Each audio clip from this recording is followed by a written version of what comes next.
And good evening, ladies and gentlemen. Welcome into Crossville, Tennessee. Tonight, the Livingston Academy Wildcats travel on the road in region play, their second road region contest this season, traveling here to Stone Memorial High School in Crossville. Craig Cantrell along with Stephen Barlow with you for tonight's game. And we talked about last week the weather, and I know you kind of start every game with that because it does affect things in so many different ways.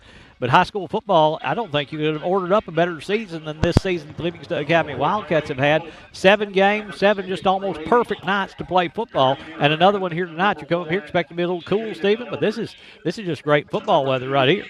We're sitting up on top of the stand, Craig, and look down here. If you look at the flag, there's no wind. We're getting a little wind up here. I put the jacket on. I've learned a long time ago in Crossville, it'll get cold in a hurry. Got one of these nights about like this one right here. Livingston coming off a 26-7 loss to York last Friday night at home on homecoming for the Wildcats, trying to bounce back here tonight. And what this team needs right now is a win over a quality opponent, Stone Memorial. That's the next opponent for Livingston Academy, so this is one they'd love to get a win here and get their first region win in a long time. It looks like they're taking the coin down here, fixing to do the coin toss. Yeah, captains meet at the middle of the field there for both teams.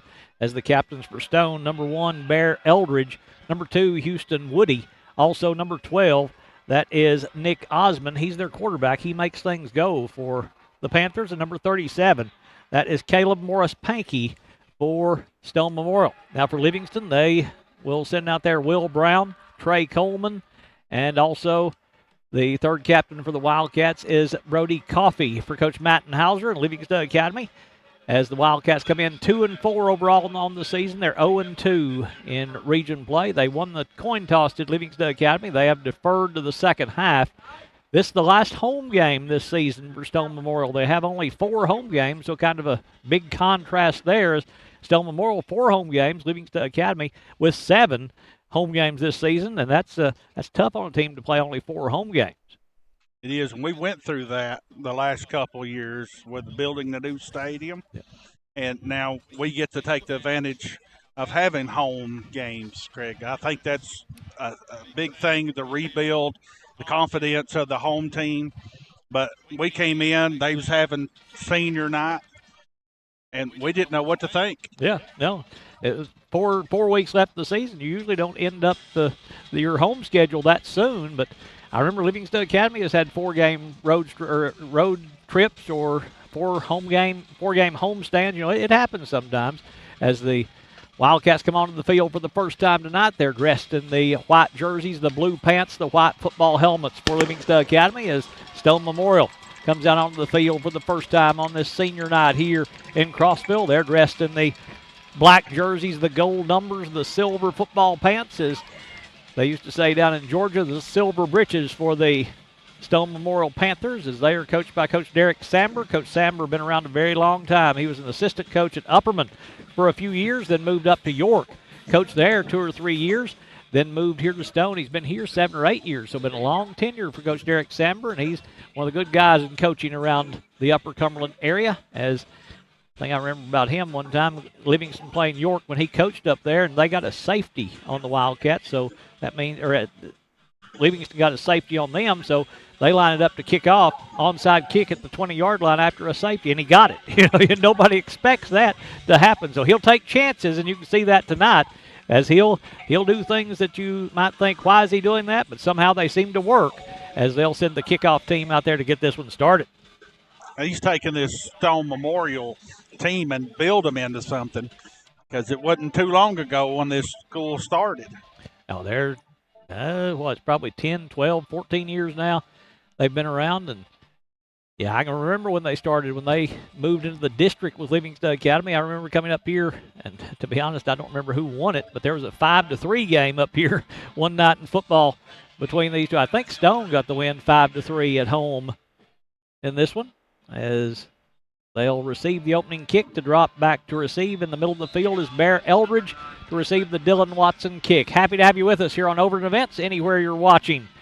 We hope you enjoy our coverage here tonight. As Watson to kick this off, as Stone Memorial will be moving to our left, as Watson hits this one well and hits this one 5 yards into the end zone before it bounces through for the touchback for Stone Memorial. And people don't realize how much of a weapon that is right there. When you have absolutely no return because of the strength of the leg of that kicker, that's just a great weapon to have. And it's hardly ever seen in high school football to kick it that far.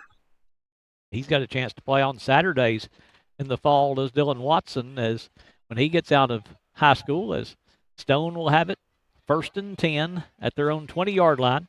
Leading them out will be Nick Osmond, one of the seniors recognized tonight for Stone Memorial. He wears number 12 for the Panthers. Over to his right is Houston Woody.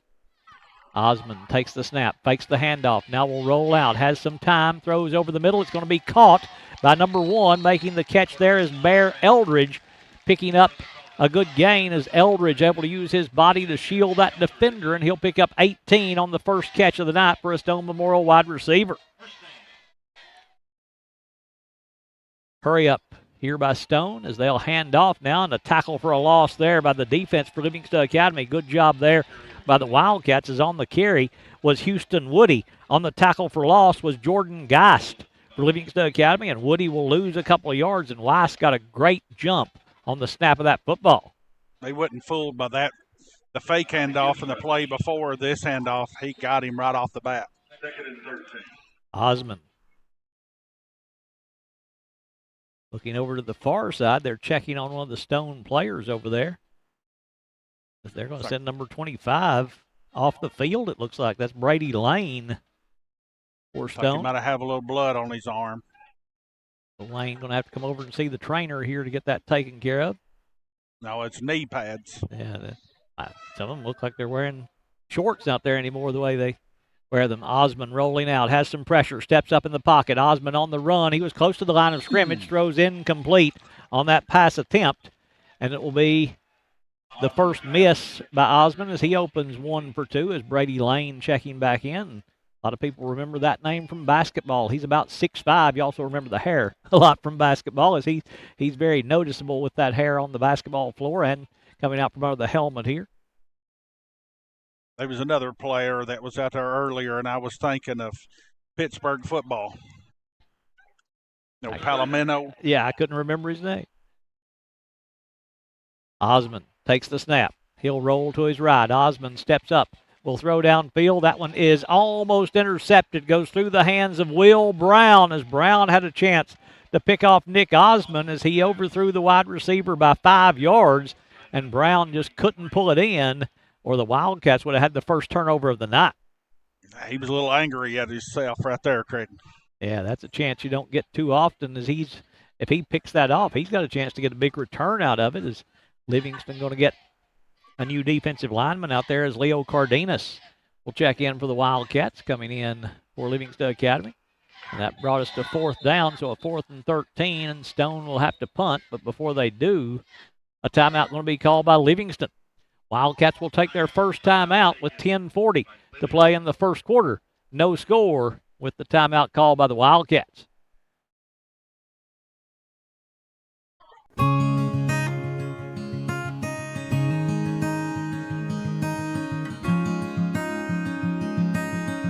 Hello, friends. Josh Ford with Puckett's Furniture since 1954. As you know, Puckett's has been in continuous operation for over 68 years, selling high-end quality brands to thousands of families throughout Middle Tennessee. Did you know we have a low price guarantee? If within 30 days of your purchase, back after the timeout, Stone Memorial to punt the football away, so the Livingston defense gives up a big play on the first play of the game, giving up 18 yards, but then they get Stone tackled for a loss on the next play on first down and then stop them on 3rd down to set up a punt here from the Panthers. High punt. That's straight up. That's going to be a short punt as it'll bounce.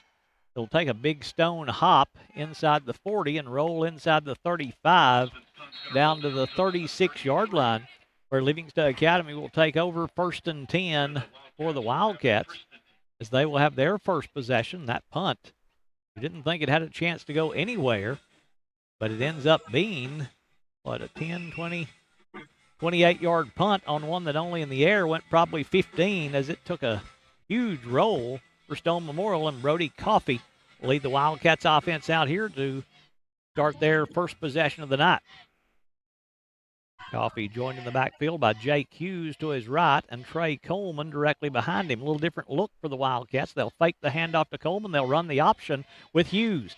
Hughes to the 40, lowers his shoulder up to the 44-yard line, and Jake Hughes will pick up 11 and a Puckett's Furniture first down on the first play from scrimmage for the Wildcats. A little wrinkle there for Livingston Academy, running the option there for the Wildcats. That's old school football. It is. And it works. That's what we ran 25 years ago. I love seeing that. Yeah, Coach Matt Eldridge, he'd go that old Navy stacked eye, wouldn't he, and just pound people with that.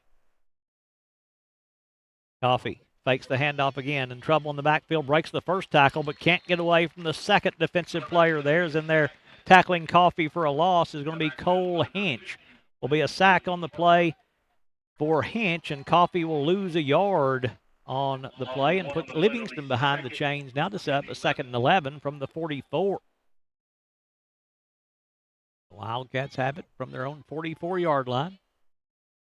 They're probably in a spot where they could try to go for this on 4th down if they don't pick up the first down on these next couple of plays. Nathan Hargis, the center, will snap to Coffee. Coffee fakes the handoff. He'll run the option the other way. Pitches to Carson Parrott in the backfield for Livingston Academy. And Carson going to be tackled for a loss, as making the tackle there is Isaac Feaster. As Carson Parrott, they put him in the backfield to carry the ball, and he'll lose about 4 on the tackle by Feaster. They read that when he was coming around to the side. If he would have tucked that in, he might have gained a yard or two instead of losing 4. So tough with that right-handed quarterback to run that option to the left side, as Coffee now in the pistol with Coleman stepping up to his right to move to the shotgun formation. Coffee takes the snap. Blitz coming. Coffee steps away from it. Brody setting up, will throw downfield. He's got a man out there. It's caught. Caught for a first down by Daniel Bilbrey, making the catch for the Wildcats, and he'll take it inside Stone territory, as Bilbrey will pick up 30 on the reception from Brody Coffee, and a Puckett's Furniture first down to move the chains down inside the 30 down to the 29-yard line, so a gain of 31 on the pass play to Bilbrey, and that was just Coffee buying time and then finding Bilbrey breaking free to the sideline. He threw that while I was running. What a perfect pass. 1st and 10 Wildcats from the Stone 29. Coffee with Coleman behind him. He'll hand to Coleman. Trey tries to bounce it outside, and he'll pick up pretty good yardage on first down, a gain of about 3 on the play for Coleman before the tackle's made by Brady Lane back in there for Stone Memorial. And it will set up a 2nd and 7 now for the Livingston offense. Yeah, Coach Hauser's went back to basics this week, hadn't he? Just running the football, giving Coffee options on the run play. 4 wide on this one on 2nd and 7 inside the 30-yard line. Coffee wanting to throw. Comes near side, caught by Parrott. He is leveled after the catch, as making the hit there is Bear Eldridge, but Parrott will pick up positive yardage, and Eldridge got a clean shot on the wide receiver, a gain of 4 for Carson Parrott to set up a 3rd and 3. Craig, I felt that ear shot up here. He had a bead drawn, didn't he, and knowing that he could just get a clean shot in, and he did, and Eldridge has played, seems like he started for 4 years for Stone Memorial, and he got a big hit there. They'll say a gain of 3 on that play to set up a 3rd and 4 now for the Wildcats offense. Definitely in 2-down territory here if they don't want to attempt a field goal for Livingston Academy. As Coffee will take the snap. Brody under pressure. He's going to run for the first down. Bounces outside, takes it across the 20, and steps out of bounds at the 16-yard line. Going to be a gain of 8 on the play for Brody Coffee, and a Puckett's Furniture first down at the 16-yard line, moving them into the Smith Septic red zone. Before you have trouble with your septic system, call Smith Septic. Let them check it out for you and make sure that everything is working properly. Call Smith Septic 265-3575 for all your septic service needs. 1st and 10, Livingston from the Stone Memorial 16-yard line. Pretty impressive drive here to start the game for the Wildcats. Coffee with that full house backfield will fake the handoff to Coleman. Coffee shakes free of one defender but can't get away from Brady Lane. They're chasing him down. First defender tore a piece of the T-shirt off of Brody Coffee there, and Coffee going to pick up a couple of yards on the play before Lane brings him down there at the 14-yard line. You remember those rip-away jerseys they used to have when you take and pull and just pull off of it? Halfway through this first quarter, I don't think Earl Campbell ever finished a game with a jersey on because of those, as he was probably the most recognized. I guess I'm dating myself a little bit with that reference. As Coffee to throw, slant pattern, going to be underthrown and incomplete, and that's a hit that could have been a penalty call, but they don't throw the flag as the incomplete pass as Bilbrey gotten open, just kind of gave a little jab step to the outside, then cut back inside, but the pass was thrown at his shoe tops and couldn't bend down to make the catch. They're letting them play tonight, looks like. 3rd down and 8 as Bilbrey took a step and stood up, and that hit wasn't so much that it was late, but it was kind of up around the headgear. 3rd and 8 for the Wildcats offense. Big down here. They are in Watson field goal range if they don't convert. Coleman splits out as a 5th wide receiver. Coffee to throw. Goes over the middle. Pass is going to be incomplete. Tried to get it to Bilbrey again. No, that's not Bilbrey. That is Hughes that he tried to get it to, and it falls incomplete and sets up a 4th down now. And Coach Hauser is going to send Dylan Watson in to attempt the field goal here and try to put points on the board for the Wildcats. The throw was just a little bit behind him. Little low. He almost had that in there. Watson to attempt this one out of the hold of Brody Coffee. It'll be from the 20-yard line, so a 30-yard field goal attempt. The long snapper is Nathan Hargis. He's the center. He's not the long snapper. We'll see if we can figure out who that is as the snap is good. Places down. The kick is up, and the kick is good from Dylan Watson. So the Wildcats are on the board first. It's a 30-yard field goal by Dylan Watson with 5:43 to play in the first quarter, and Livingston moves in front 3-0. We'll be back to Crossville right after this.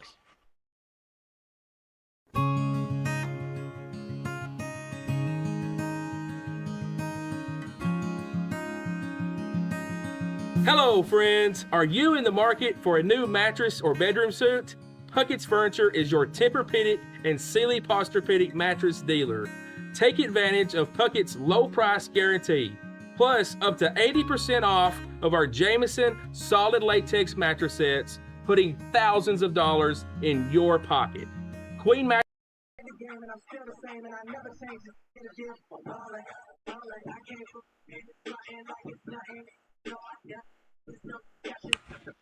So Livingston Academy gets a stop on the first Stone Memorial possession. The Wildcats turn that into 3 points on the 30-yard field goal by Dylan Watson to move in front of Stone Memorial by a score of 3-0. And Watson, the kickoff here for Livingston. His first kickoff went 5 yards deep in the end zone, as Dylan would love to do that again to take away any return option for Stone Memorial.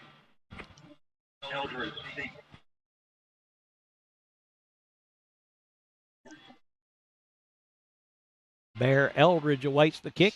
Watson, this one a little bit shorter.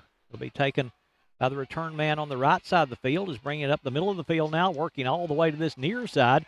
Is going to be number 4. That's Preston Mayberry on the return, but he's wrapped up by Seth Smith on the tackle on special teams for the Wildcats. And Mayberry will bring it out to the 25-yard line where they'll start at 1st and 10. And he started on the numbers on the right side of the field, brought it all the way to the left, so he gained maybe 13, 14 yards, but ran 50 to get it coming across the field. He had a good leader in front of him that was blocking for him, but they got around behind him that saved him out there.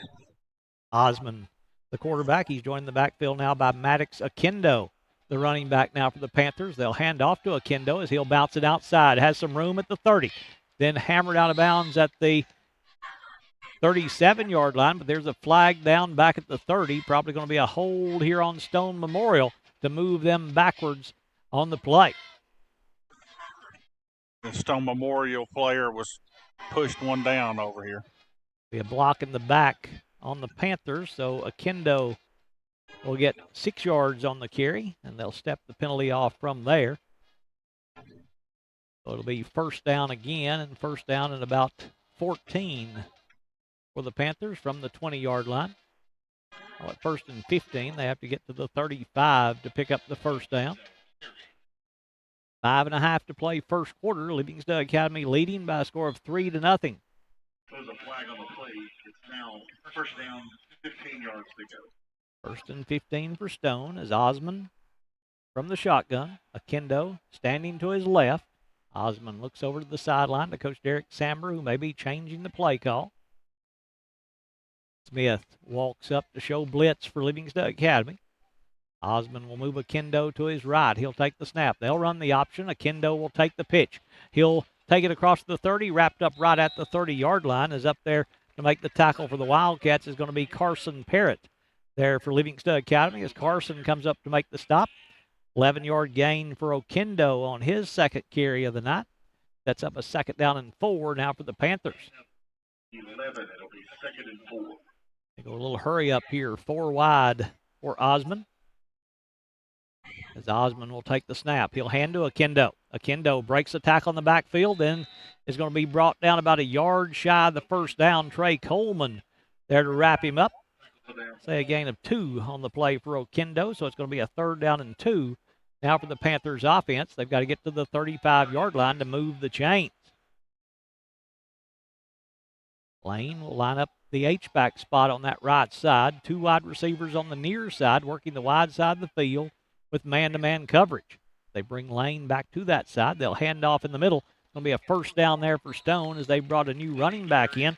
That's number 2, Houston Woody, back in to carry, and he'll pick up 5 on the play, and he will move the chains on that carry. It'll be first down number 2 for Stone Memorial as they'll move it up to the 38-yard line.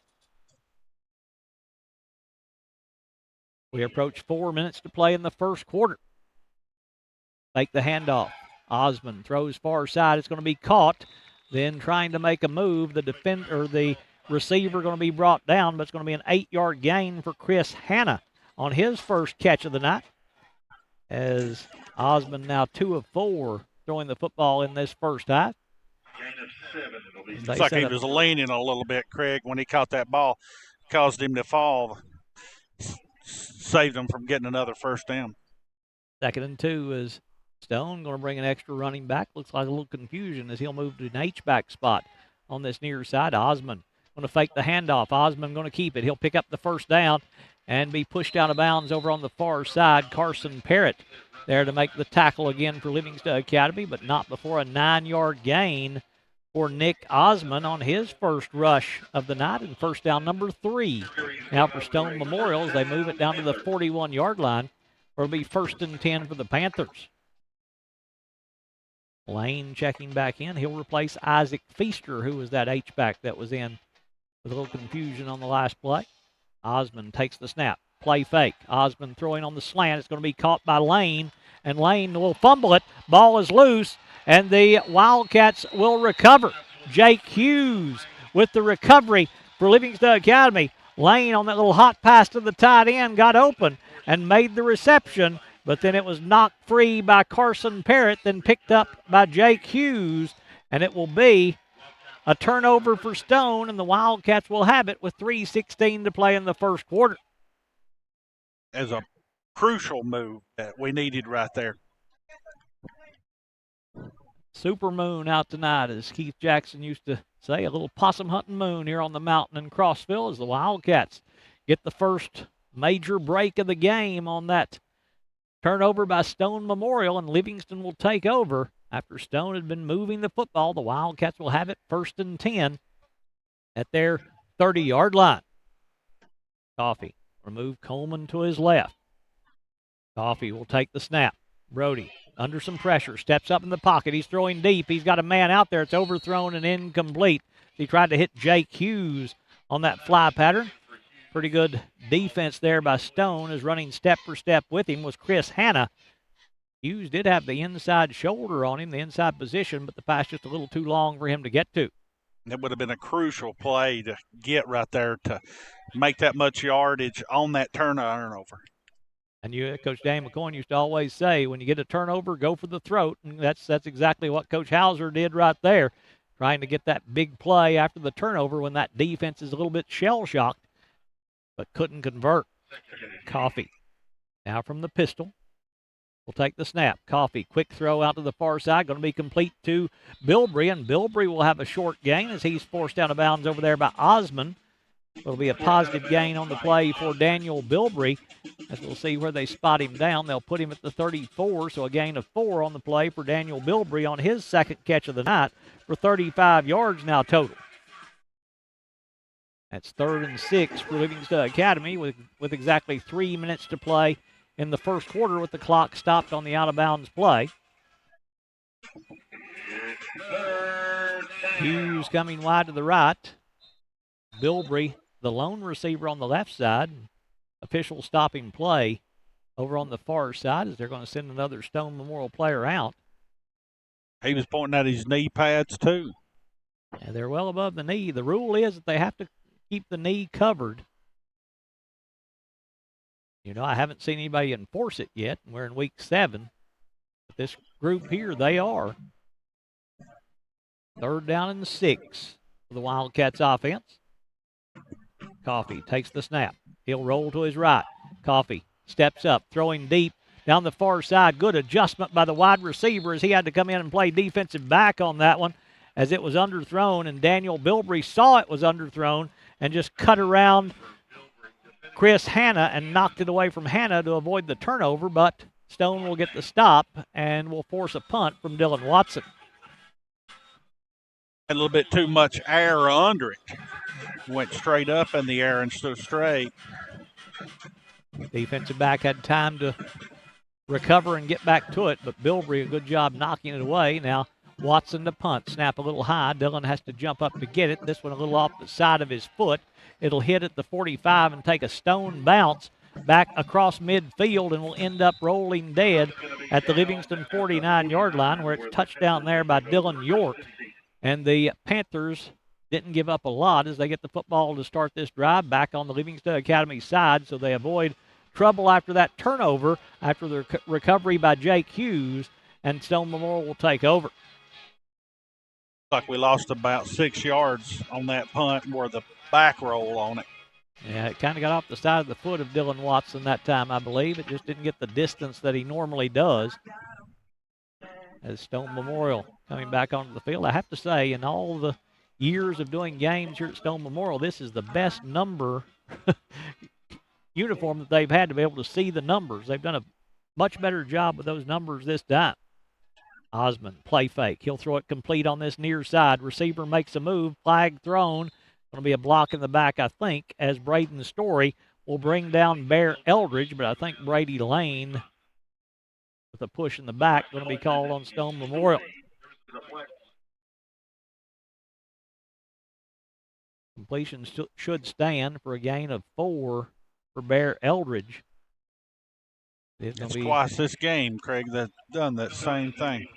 And a block in the back on Stone Memorial. It was right out in the open where that if you don't hide it very well, they'll get you every time on that one. It happens a whole lot. You're in most every play, but you're out in the open, they're going to call it just about every time, and that'll back it back to the 44-yard line of Stone, where it'll be 1st down and 17 now for the Panthers.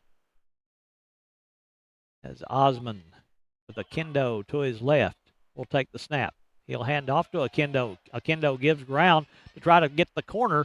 Livingston will hem him in as Trey Coleman there to wrap him up, along with the Wildcats number 59 over there. That is Colin Watzel to bring him down, a gain of a couple on the play for Maddox Akendo. Again, they ran all the way across the field and only gained 3 yards. Yeah. 2nd down and call it 15 for the Panthers. Osmond takes the high snap up near the face mask. Osmond on the move. He'll throw complete to Lane. Lane has the 1st down, spins inside the 35-yard line down to the 34, where he's brought down a gain of 20 on the pass play from Nick Osmond to Brady Lane as he'll move the chains. Second catch of the night for Lane. First down number 4 for the Panthers here in the first quarter. Under 2 minutes to play in this first quarter as Blayton Flowers will check in at the running back spot for the first time for Stone. They'll hand it to him.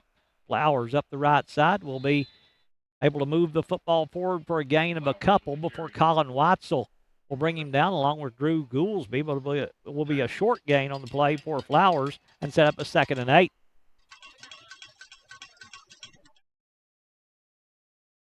Panthers, they do a lot of shuffling in that backfield as we approach a minute to play in the first quarter. As Osmond will take the snap. He fakes the pitch. Osmond going to keep it up the middle of the field. Penalty marker thrown in the backfield, and Osmond going to be brought down as the tackle made by Drew Goolsby once again for the Wildcats. But there's a penalty marker in the backfield, and that's got to be a hold on the offensive line there for Stone.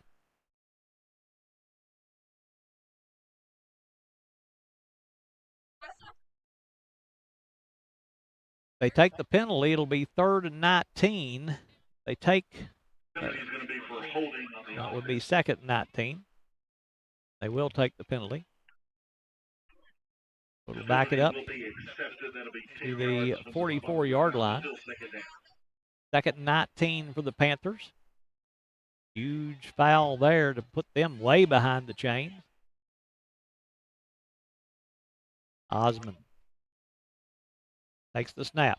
Play fake. Goes left side to Eldridge. Eldridge tries to make Parrott miss, but Carson just wouldn't let him get by him. Going to be a short gain on the play. A pickup of 1, maybe 2 to Bear Eldridge.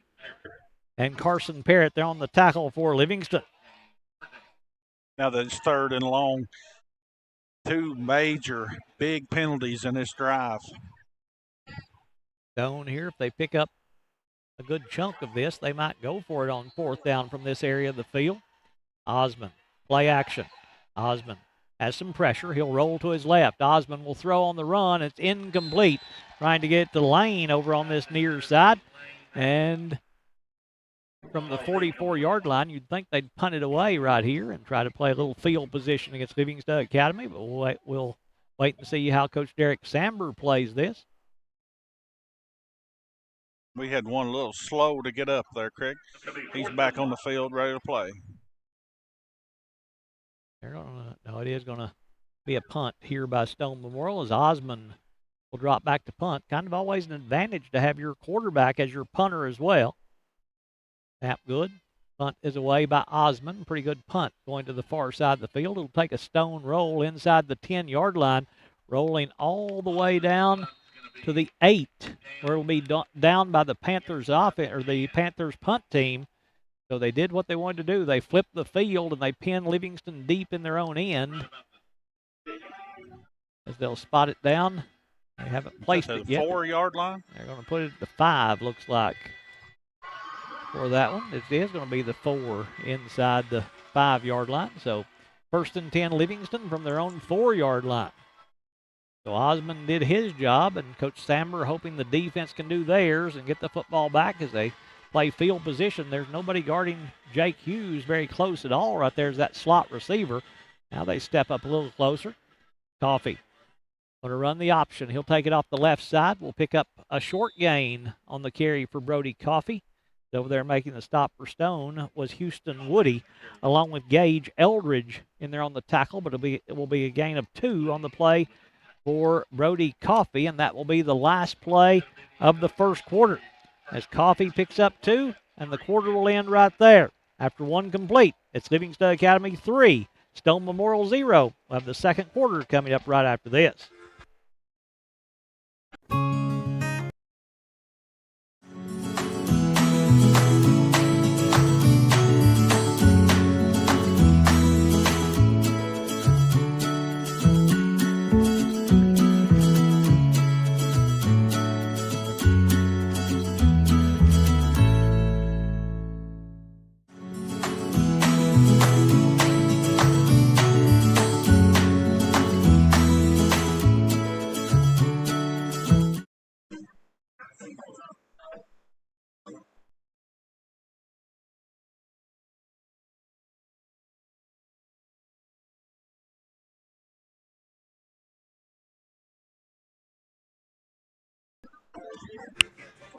Into the first quarter with Livingston leading Stone by a score of 3-0. A 30-yard field goal by Dylan Watson with 5:43 to play in the first quarter. The difference here tonight is the Wildcats will have it 2nd and 8 from their own 6-yard line after Stone Memorial makes a good defensive play on 1st and 10. Yardage in the first half, Stone with 99 yards in the first half. Livingston Academy with 60 yards in the first half of play. Wildcats have forced one turnover, a fumble recovery by Jake Hughes that was caused by Carson Parrott.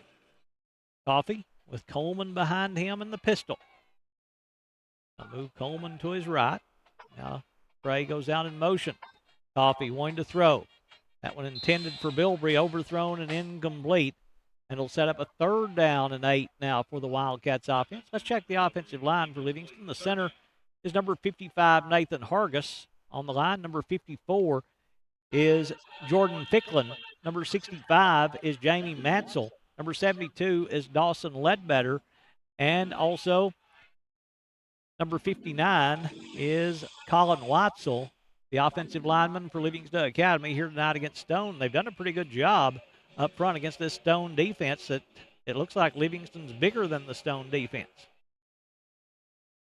Coffee from the shotgun, standing at his 1-yard line, will drop into the end zone. Coffee throws far side, overthrown and incomplete. He tried to hit Hughes on a little crossing pattern and couldn't connect with him. The incompletion is going to force a punt from the end zone now for Livingston Academy. Playing field position work that time for Coach Samber as Watson to punt. They are far enough out where he can get the usual normal drop for a punter. Stone dropping back. Eldridge to receive it at about the 43-yard line. Watson gets away a better punt this time. It'll take a Livingston bounce across the 40.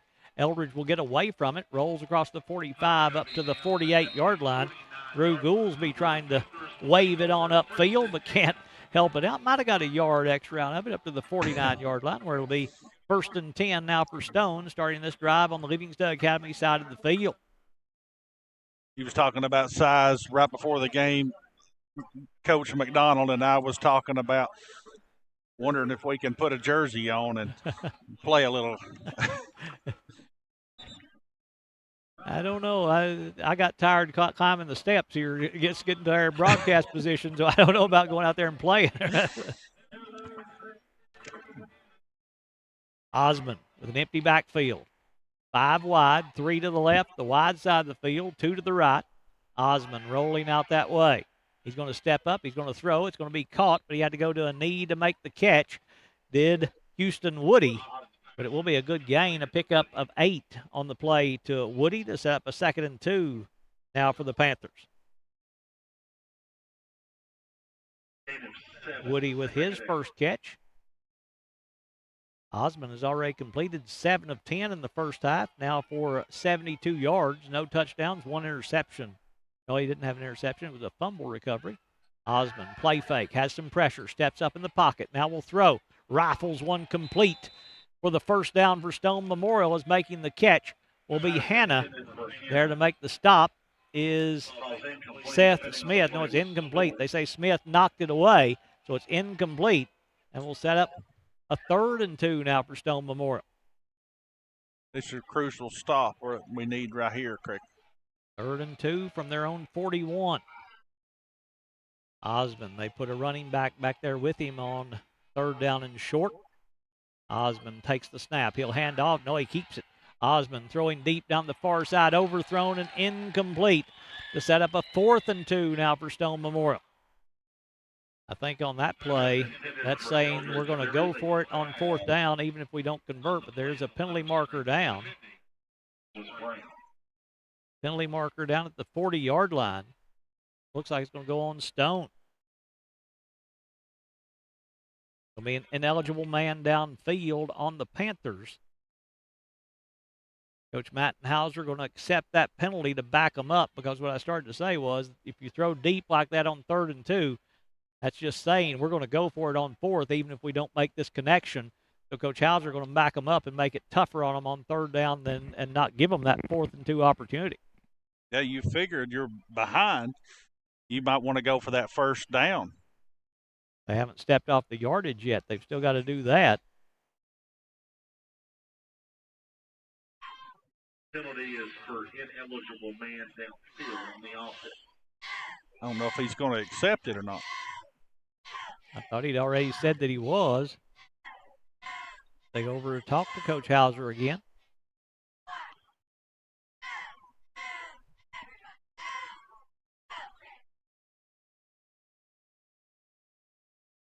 Might be discussing whether or not it should be a loss of down on the ineligible man downfield. Looks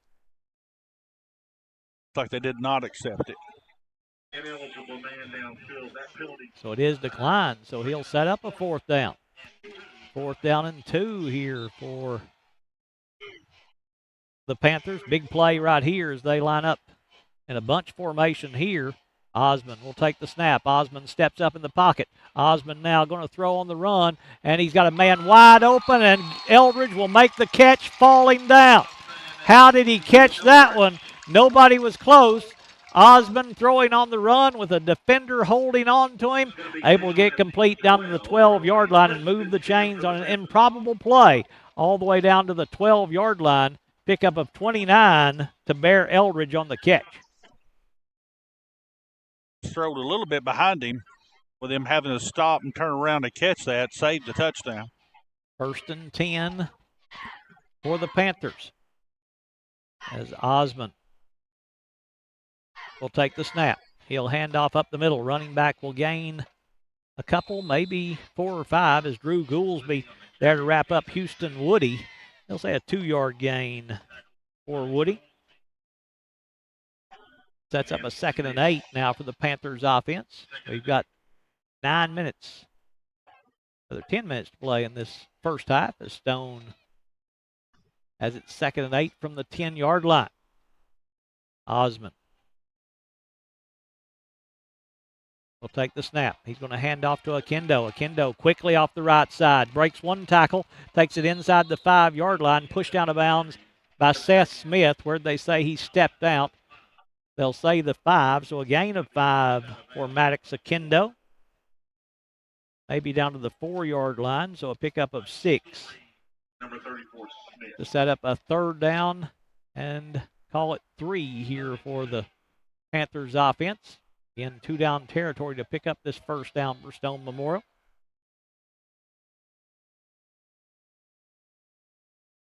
3rd down closer to 2 for the Panthers as Eldridge and Mayberry go wide to the left. Akendo in the backfield with Osmond. Osmond play fake. Slant pattern knocked down. Knocked away by the defensive lineman John Geist. There to knock it away for the Wildcats and force a 4th down again for Stone Memorial. He tried to throw that bullet right through that line. Just put your hands up. That's what Geist was able to do and knocks it away and out of bounds.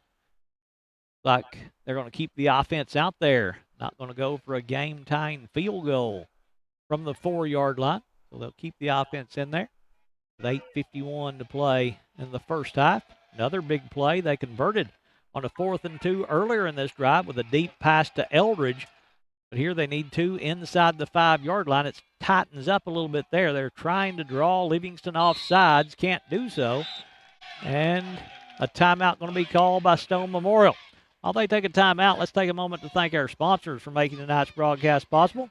The Muscle Factory, Exit Rocky Top Realty, Walnut Grove Church of Christ, E.B. Gray Jewelry and Gifts, Willow Grove Marina, Lucky Red Stables, Wascon Incorporated, Maynard Auto Sales, R&M Family Pharmacy, Farmers Insurance Rick Savage, Overton County News, Physical Medicine Center of the Cumberlands, Livingston Family Healthcare, Livingston Dairy Queen, Bullseye Security, Livingston Regional Hospital, First Church of Livingston, Gary Maxwell Insurance, Jerry's IGA, Highway Tire, Puckett's Furniture, State Farm Insurance, Phil Marshall, compliments of a Wildcat fan, 1806 Barbecue, Puckett's Family Dentistry, Livingston Rental Center, Milton Rains and Family, People's Bank and Trust Company, Farley & Sons Construction and Excavation, Farm Bureau Insurance, Highway 111 Deli, Livingston Dance Studio, and Smith Septic Service, our sponsors here on Overton Events. They will keep the offense out there on 4th and 2 as they're going to spread the field with 5 wide receivers here at the 4-yard line. Osmond takes the snap. Osmond, quarterback draw. Osmond going to pick up the first down. Osmond going to score the touchdown.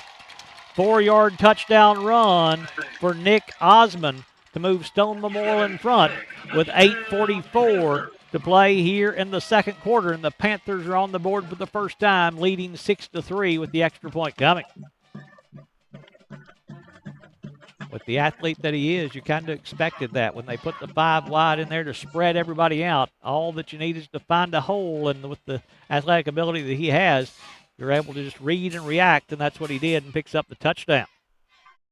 Not much line to go to get that touchdown. Tony Mauricio to attempt the extra point. It's on the way, and it is good, and the freshman kicker knocks it through to put Stone Memorial in front by 4, 7-3. 8:44 to play in the first half. It's Stone 7, Livingston 3. Back to Crossville right after this. Quality care close to home. Livingston.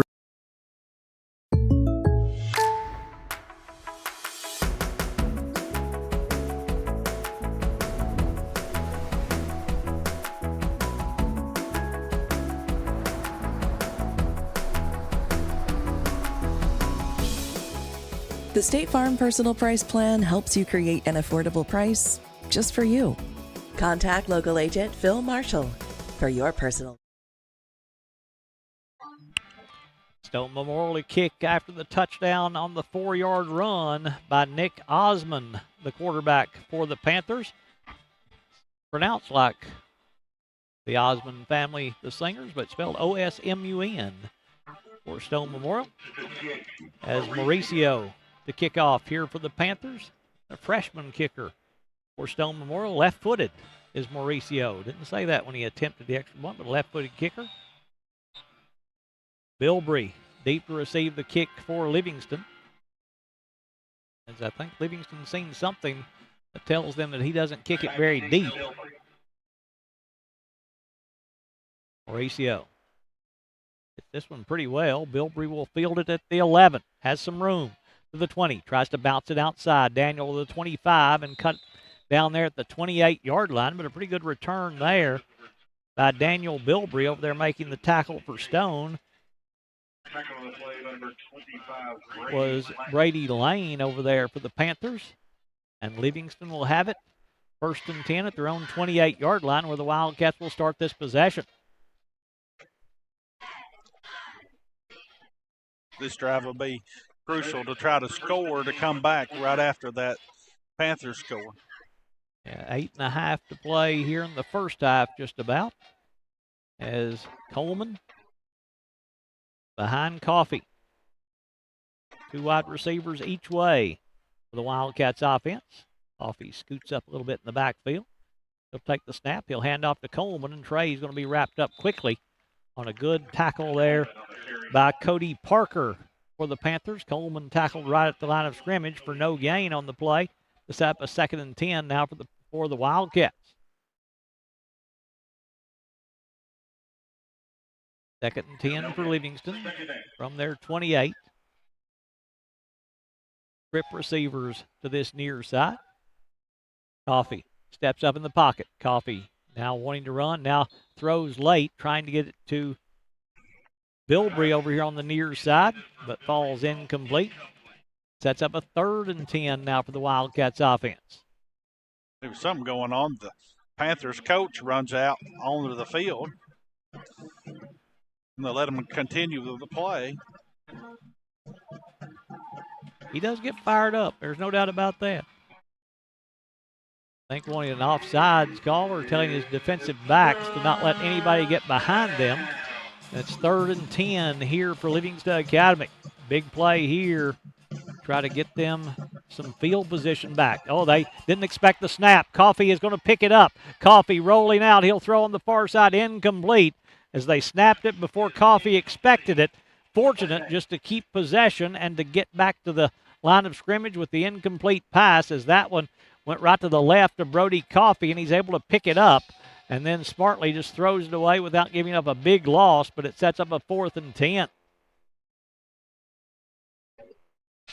Not sure if Coffey was trying to change the play or if the center didn't hear him or what, but they weren't on the same page there, and Dylan Watson to punt the football away for Livingston. Bear Eldridge deep to receive the kick from Watson. Good snap. Watson will hit this one well. Eldridge signals for the fair catch, lets it bounce. It'll take a Livingston roll inside the 40 down to the 33-yard line. Much better punt there for Dylan Watson. That one goes for, 37, 39 yards on the punt from Dylan Watson. So that gets some of that field position back for the Livingston Academy defense.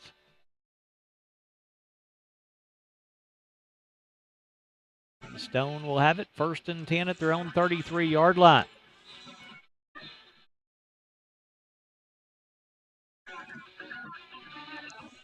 We said senior night here tonight for the Panthers. Only 4 home games, but their junior high and youth football teams must have used this field a lot. It's got some spots where the grass is just kind of gone. Has been very dry, though, this fall. As Osmond will take the snap quickly. He'll fake the handoff. Osmond, little naked bootleg going off the left side. He's got a lot of room. Osmond into Livingston Academy territory, pushed out of bounds over there after a long gain as Carson Parrott there to push him out of bounds. But Osmond, first time he's been able to get a run like that. Let's see where they say he went out. They're going to say he stepped down up at the 34-yard line. So that's a 33-yard run for Nick Osmond to move the chains for Stone and get them back in the Livingston Academy territory quickly. Osmond takes the snap. He tries to throw it ahead. That hit a lineman. That's going to be a forward pass, going to be incomplete. I think it went off a lineman. They may be calling this a fumble. That was an underhand passer. Yeah, but it still went forward. So that should be an incomplete pass. But they're going to say it was a fumble. So Wildcats will take it, but it definitely went forward. Handoff going off the far side, and a quick tackle there by the Wildcats is Woody on the carry, but Coleman over there to wrap him up, along with Watzel for Livingston. No gain on the play for Houston Woody. And it will set up a 3rd down now for Stone. After that loss, it'll be 3rd and 13 for the Panthers. Like the Panthers are lining off the ball. Grip receivers to this near side as Osmond rolling this way. Has pressure, and Gage Hoffman can't wrap him up, but he'll hold him long enough for John Geist and Trey Coleman to get there. And it's going to be a sack on the play for the Wildcats defense. That sack brought to you by Livingston Rental Center. Go by the Livingston Rental Center on West Main Street for all your equipment rental needs. Stop and see them tomorrow if you need some work done on Saturday. Get the equipment rental that you need to get your job done. And it's 4th down and 19 now for Stone after a 6-yard loss for Nick Osmond. And Osmond will drop back to punt. Penalty markers down. Osmond gets it away. He'll take a Stone bounce. Bilbrey will field it on a hop. Breaks the tackle at the 18, up to the 20, to the 25, then hammered out of bounds by Houston Woody. But there is a penalty marker down. It's going to be an illegal shift against Stone. But Livingston may keep the football where it's at. It'll be at the 30-yard line if they accept the play. Bilbrey took a pop, didn't he? Yeah, he did, right in the head. Still in the field of play when he was hit, so it was a clean hit, but it was a hard hit by the Panthers defense.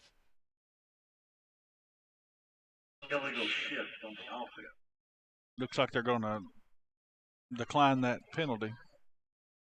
No, they're forcing it There. onto the play. I'm not sure they know what the situation is right now, but it's going to be, it will be a 5-yard penalty. You can't enforce that on the play. No. It's supposed to replay. They don't even know what they're doing on the field. The pre-snap penalty. I don't see how you could enforce that. Looks like the coaches come out on the field here to see what's going on. He's asking the same thing. It's a pre-snap penalty, so I don't see how you could assess it on. But Livingston will take the 5 yards if they can get it there. We're halfway through this second quarter. It's Stone Memorial 7, Livingston Academy 3. We'll take this break and be back to Crossville right after this.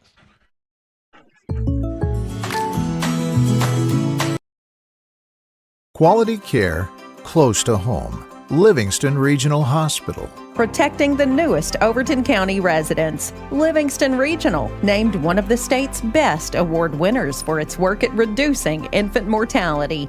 The BEST Award focuses on the importance of breastfeeding, early elective delivery reduction, and safe sleep for Tennessee babies. Quality care close to home. Livingston. First and 10, Livingston from their 35-yard line. Stone Memorial taking the time out there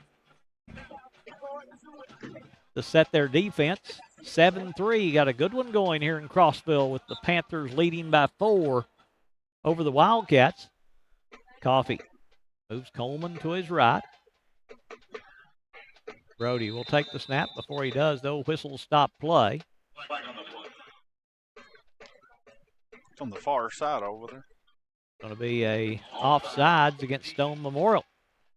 Somebody lined up offsides for the defense there for the Panthers. Free 5 yards again for Livingston. Moves it up to the 40-yard line where it'll be 1st and 5. After a good return by Daniel Bilbrey, a couple of penalties have moved them up to the 40-yard line. 1st and 5 for the Wildcats. Coffee in the pistol with Coleman behind him. Now Coleman moves to his left. Coffee takes the snap. Has time. Throws near side. Caught by Bilbrey. Bilbrey across midfield into Stone territory. Down to the 46-yard line. Good gain on the play for Daniel Bilbrey. Pick-up of 14. And a Puckett's Furniture first down. Go by Puckett's Furniture on West Main Street for all your furniture, appliance, and bedding needs. Puckett's Furniture on West Main Street in Livingston. That catch by Bilbrey, his 3rd catch of the night. He's up to 49 yards receiving in the first half. First down number 4 for the Wildcats. Coffee moves Coleman over to his right side. Blitz coming. Coffee under pressure. Rolling to his left. Coffee going to throw near side. Nobody there. He just throws it away to avoid the sack that time. Daniel Bilbrey was in the area. That's the reason no penalty was thrown. I was looking for the receiver down still. Yeah, he kind of got lost here on the sideline and amongst all the Stone Memorial players here on the side. They're at the 47-yard line of Stone is Livingston Academy. 2nd and 10 now for the Wildcats offense. Will Brown going wide to the right. That's Caden Weitzel in a slot to the right. Hughes the man in motion. Or a little option out of this. Coffee rolling that way. Now wanting to throw. Coffee in trouble. Coffee is going to be sacked on the play as he kept it on the option with Hughes running the option with him there. But then Coffee looked downfield, decided the man was covered, and they'll sack him for a loss of 5 on the play.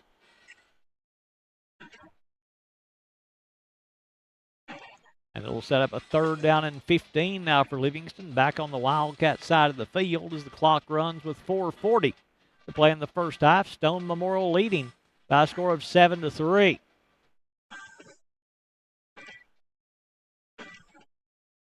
Wildcats taking their time. Play clock runs down to 7 here on the play. Maybe going to use a timeout here.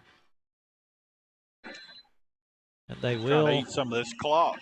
They will take their 2nd timeout of the first half. Wildcats call it with 4:19 to play in the first half, and Stone Memorial leading by a score of 7-3. Back to Crossville in just a moment. Quality care close to home.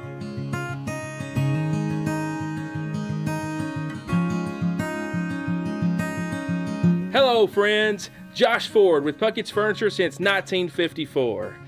As you know, Puckett's has been in continuous operation for over 68 years, selling high-end quality brands to thousands of families throughout Middle Tennessee. Did you know we have a low price guarantee? If within 30 days of your purchase,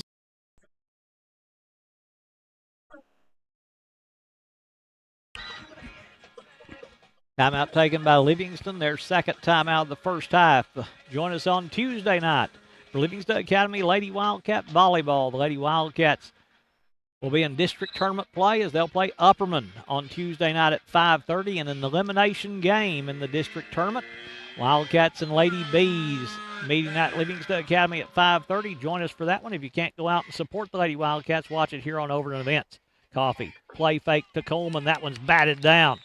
Knocked down by Houston Woody on the pressure for Stone as Woody knocks it away and sets up a 4th down and 15 now for Livingston. They'll have to punt the football away. We also want to wish the Overton County Junior Lady Wildcats soccer team good luck tonight. They're in the midst of a championship game tonight against Macon County. We regret that we couldn't go with them down to All Good tonight for the championship game. Wish them the best of luck as they won in double overtime on Wednesday night against All Good on a assist by Reese Collins to Allie Beeson to score the 1-0 win over All Good. Here's a return by Eldridge, caught it on the run and takes it across the 30 to the 31. They're playing against Macon County tonight. And hopefully they can bring back a championship with Coach Derek Copeland and assistant coach Lily Copeland. And the Panthers will take over 1st and 10 at their own 32, maybe 33-yard line. Plenty of time for Stone. They'll spot it at the 31, actually, where it'll be 1st and 10 Panthers. Livingston's done a good job defensively keeping them out of the end zone and slowing down this pretty high-powered offense by Stone Memorial. Official stopping play here.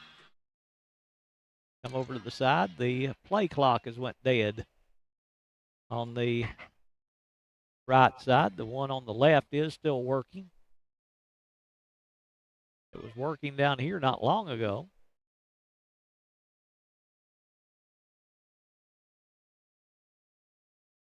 They're going to continue play with just the one. It looks like it is affecting the Stone team. They're the one looking that way on offense. It's not affecting the Wildcats here in this drive by the Panthers. Osmond brings a man in motion. They'll hand it to Eldridge on the jet sweep. Eldridge with the football in his left hand coming to the right side will cut it back upfield and will gain pretty good yardage on the play as the tackle made there by Livingston Academy as Wildcats going to wrap him up. Braden Story there along with John Geist to tackle Eldridge, but the jet sweep will get 5 yards on the carry by Bear. We'll set up a 2nd and 5 now for the Panthers.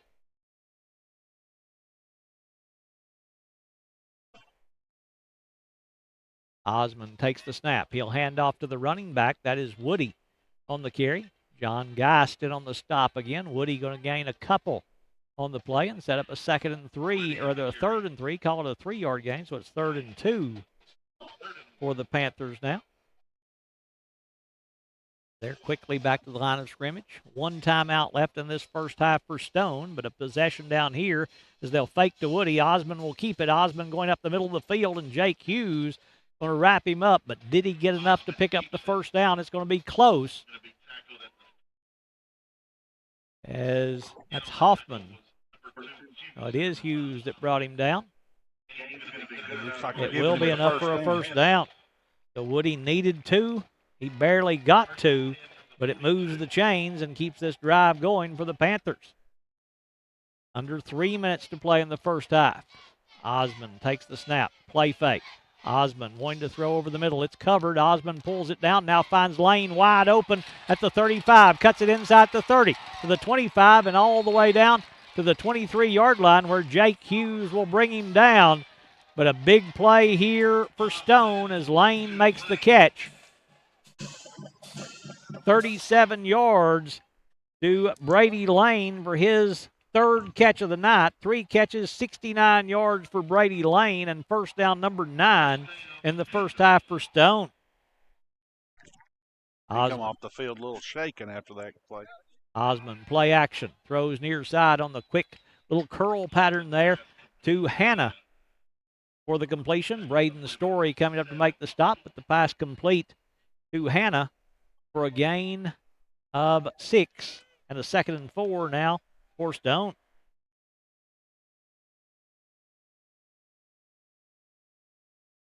Two minutes to play first half, but they're inside the 20 now are the Panthers. Play action for Osmond. Osmond has all day in the pocket. Now breaks down. Osmond will run with it. Now throws in the end zone. It's going to be caught for the touchdown by Chris Hannah.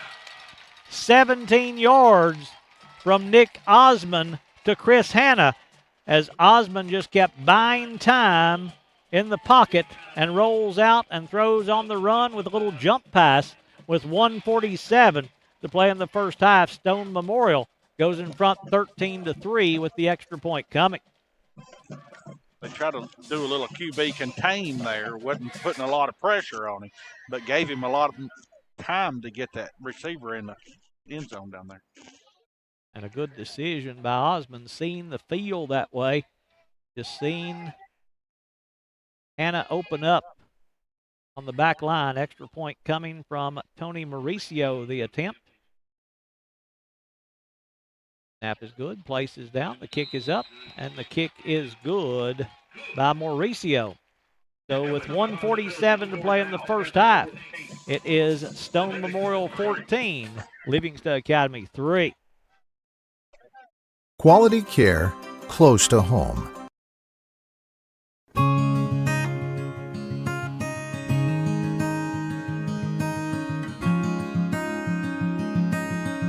Hello, friends. Josh Ford with Puckett's Furniture since 1954. As you know, Puckett's has been in continuous operation for over 68 years, selling high-end quality brands to thousands of families throughout Middle Tennessee. Did you know we have a low...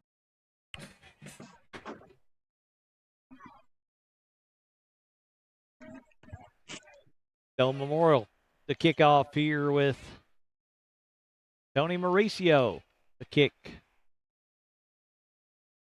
for the Panthers as they tack on 7 more to extend the lead to 14-3. Wildcats will get the football to start the second half, so if they can make something happen here with only 1:47 to play in the second quarter, they could really get back into this one, but Stone is taking a 2-possession lead with that score there, going up 14-3. Left foot kicker Mauricio to boot this one away. Short kick.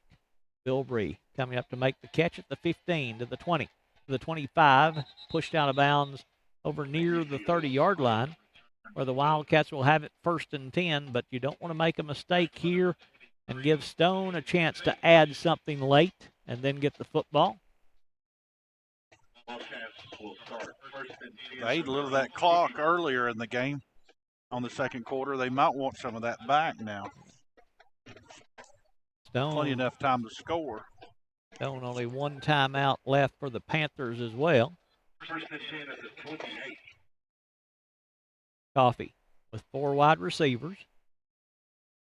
Coleman, the running back to the left side. They'll bring Weitzel in motion.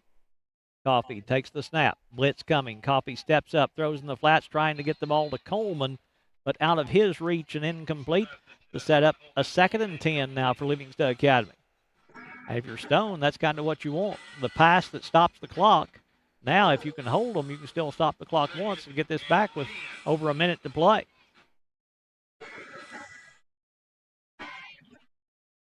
Second and 10 Wildcats from the 28-yard line where they'll line it up. Crip receivers come this near side as Bilbrey, Hughes, and Weitzel on the near side.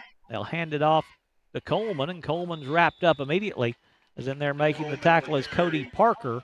Coleman tackled right at the line of scrimmage for no gain, and Stone Memorial is going to take their 3rd timeout of this first half, as they'll call it, with 1:27 to play in the first half. Livingston Academy next week. Now it's going to be a different night for the Wildcats playing next week. It's the 1 week a year that you have to play a Thursday night game, and Livingston plays host to Macon County next week on October the 5th for a Thursday night matchup, a big region matchup there with the Macon County Tigers coming in. They came to Livingston last year, come back to Livingston Academy this year, and Thursday night, that'll change things a little bit. That throws your whole preparation off, doesn't it, with taking that away that extra day?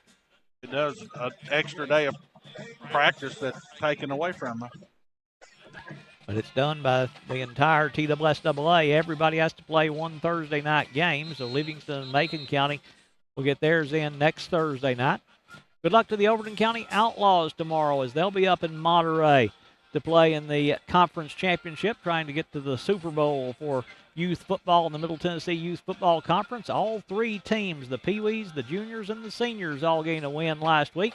Go out and support them tomorrow up in Monterey as they try to move to the championship game. Coffee from the shotgun. Will take the snap. He'll hand off to Coleman. Coleman trying to bounce it outside but can't do so. Prey will gain a couple on the play. Stone can't stop the clock, so they don't start the play clock yet. So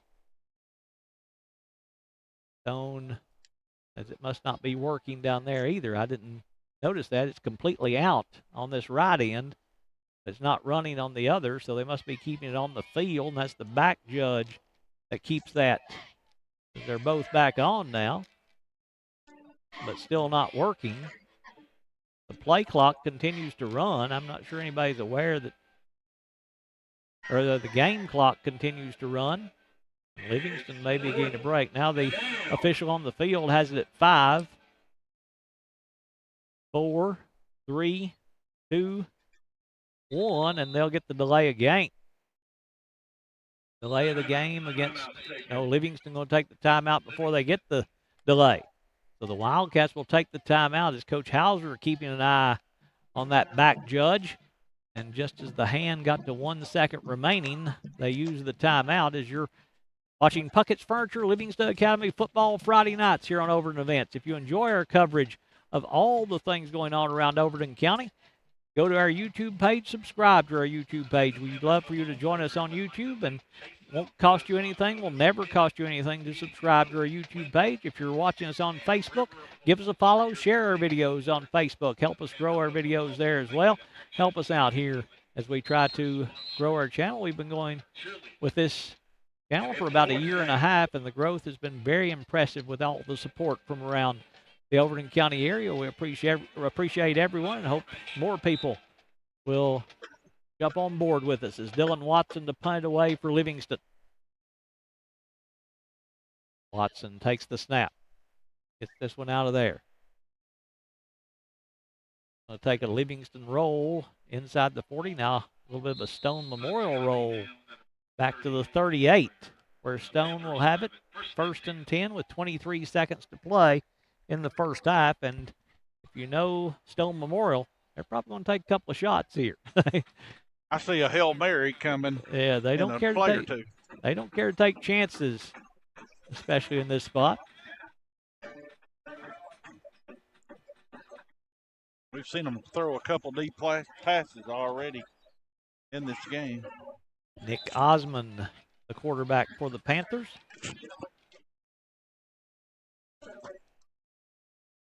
He'll take the snap. Play action. Little wide receiver screen. Incomplete on the other side as he tried to get it there to Eldridge, but Eldridge can't hold on. And the incompletion to set up a 2nd and 10 now for Stone.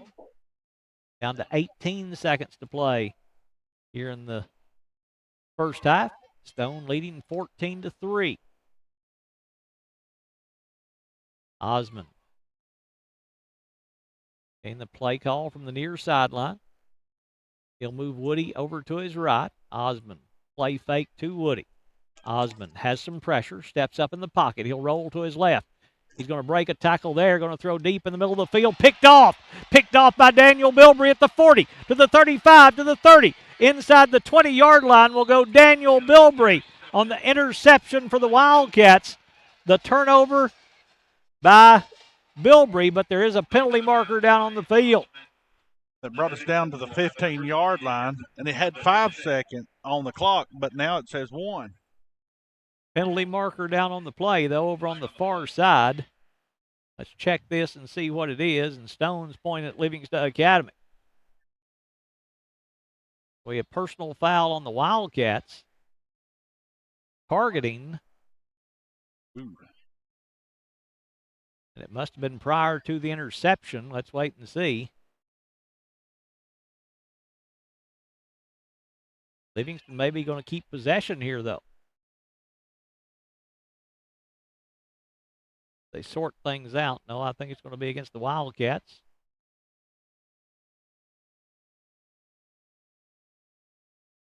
And Penalty's going to be for personal foul, crackback blood on the return team.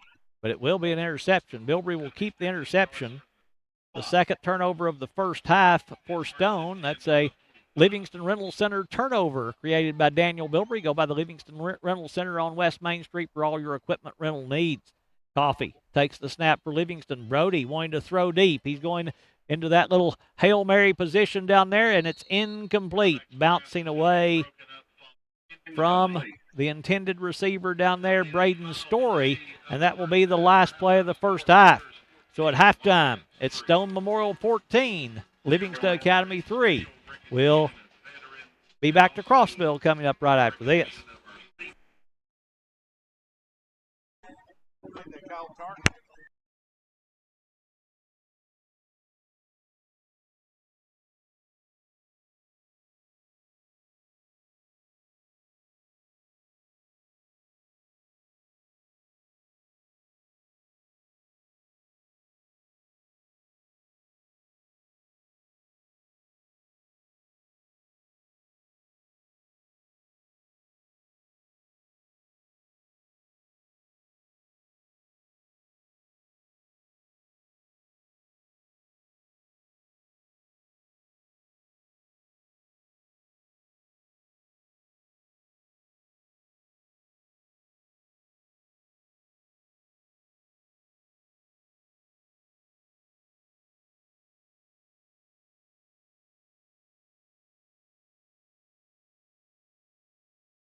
Back here in Crossville at Stone Memorial High School as the Livingston Academy Wildcats and the Panthers of Stone Memorial meet here in region play in this matchup at Stone Memorial High School. And at halftime, it is Stone Memorial leading 14-3 over Livingston Academy as we come back to our Puckett's Furniture Livingston Academy football Friday nights here on Overton Events as the Wildcats scored first with the field goal, a 30-yard field goal by Dylan Watson with 5:43 to play in the first quarter. Stone Memorial comes back with a couple of touchdowns to take a 14-3 lead. And back-to-back overtime games for the Overton County Junior Lady Wildcat soccer team as they're tied with Macon County 1-1 going into overtime down in Allgood. So that one, another good one going between them and Macon County this time as they are tied at 1-1 in that one.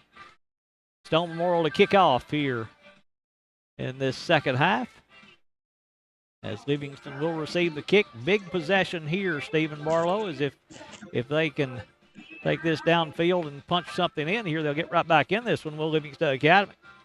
Get to take the ball at the first of the third quarter. Well, we was talking about just a second ago, it was 78 degrees when we started, and now it's 65 degrees. I told you, you got to be ready up here. It'll drop in a hurry up on the mountain, and it has tonight as Livingston Academy a little extra stretching over there. They usually have another 3. Well, they have put the 3 minutes up there. I thought they would. So while they do that, let's give you our stats from the first half. 71 yards of total offense for Livingston Academy, 18 on the ground, 53 in the air. For the Wildcats, leading the way rushing for Livingston, Jake Hughes carried 11 yards on the first carry of the game. That's the leading rusher for Livingston Academy. Brody Coffey with 6 yards rushing. Trey Coleman with 5 yards. Carson Parrott minus 4 yards rushing for the Wildcats. For Livingston throwing the football, Coffey has completed 4 of 15 in the first half. 3 of those 4 catches by Daniel Bilbrey. 3 catches, 49 yards. Carson Parrott, 1 catch, 4 yards. To give the Wildcats their total of 53 passing yards. Now for Stone, 238 yards of total offense for the Panthers in the first half of play, 161 in the air, 77 on the ground. They're being led in rushing by Nick Osmond. The quarterback has 33 yards on the ground, including a rushing touchdown. 27 yards rushing tonight for Maddox Akendo. 10 yards on the ground for Houston Woody. 5 yards for Bear Eldridge, 2 yards rushing for Blayton Flowers to give them their total of 77. Osmond has thrown a lot of passes tonight. He's completed 11 of 20 in the game for 161 yards. 1 touchdown, 1 interception for Osmond as the leading receiver tonight is Brady Lane. 3 catches, 69 yards for Lane. Bear Eldridge, 53 yards on 4 catches. Chris Hanna, 3 catches, 31 yards and a touchdown. And Houston Woody, 1 catch, 8 yards to give them their total of 161 as the kickoff fielded by Livingston. As taking that one is Daniel Bilbrey. Up across the 20-yard line to the 21, and the Wildcats will have it first and 10 at their own 21-yard line, trying to get something going as it will be Brody Coffey coming back out, and Stone held the Wildcats to only 11 yards in the second quarter, and that's tough to put points on the board when you can't move the football, and Stone's defense really turned it up in that second quarter. Like we got a bunch of offense going on here. And they'll bring in the power lineup here with Livingston Academy, just trying to line it up and run right over Stone as they brought in a new running back as well, has Livingston, as that is number 35 on the carry, just backing his way downfield is Mason Anderson, and Anderson going to get a good gain on first down. He'll pick up 8 on the carry, and Coach Mattenhauser, We got a couple players down. They did a little option, couple of series there in the first half, did the Wildcats. Now just power football here for Livingston as they bring in an extra lineman in the backfield. They've also got out there at tight end, now number 22 for Livingston Academy. That's Ethan Westmoreland at the tight end on this left side. Gage Hoffman, the tight end on the right side, as Coffee takes the snap. He'll hand off to Anderson. Anderson finds some room up the middle, and he'll pick up good yardage as Mansell just keeps moving the pile downfield, leading that way as Watzel. They're also pushing the running back downfield, and Anderson going to pick up about 10 yards on the carry and pick up a Puckett's Furniture first down as they'll move the chains. Puckett's Furniture on West Main Street in Livingston for all your bedding, appliance, and furniture needs. Go by Puckett's Furniture on West Main Street. They're just lining up a little smash mouth football here from Livingston Academy. Like a bulldozer just going down the middle. Drew Goolsby in the backfield along with Colin Watzel. Hand off to Anderson again. He's met in the middle right there as they'll wrap him up quickly. Will Stone, as Stone going to make the tackle. Tackle maybe number 58. He's not on the roster that we have here, but Anderson going to lose a yard on that one, set up a 2nd and 11. Now for the Wildcats offense.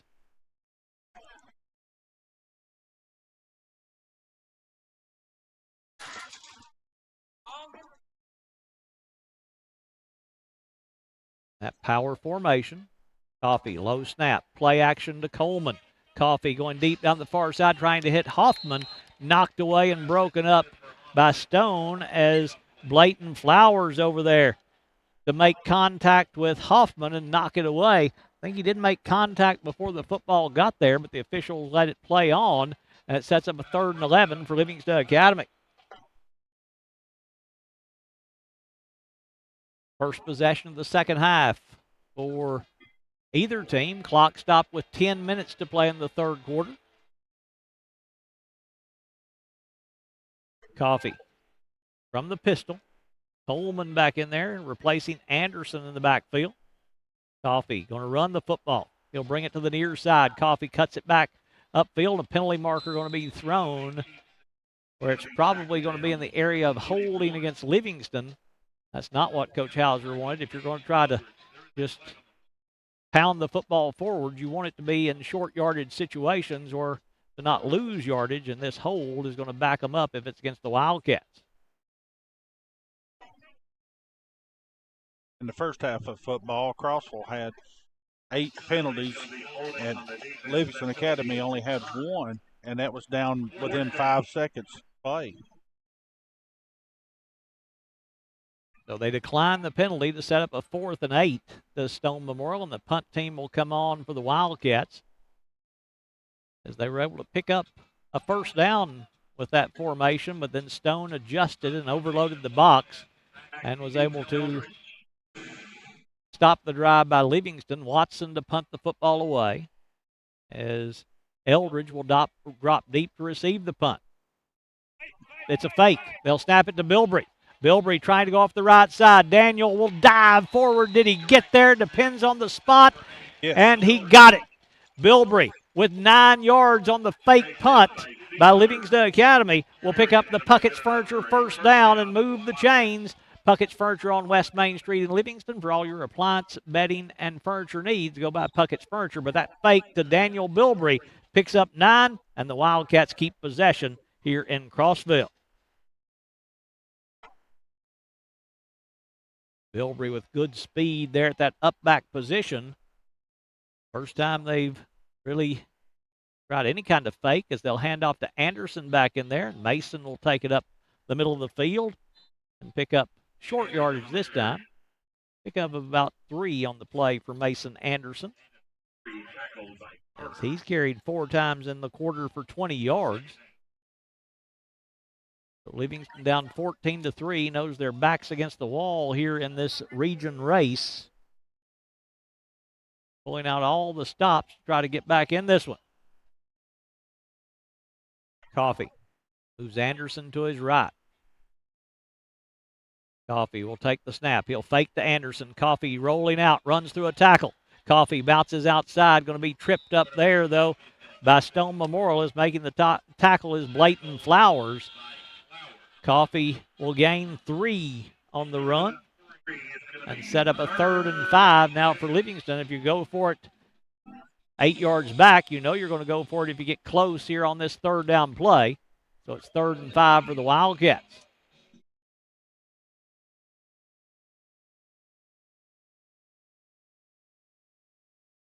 Livingston up to the line of scrimmage.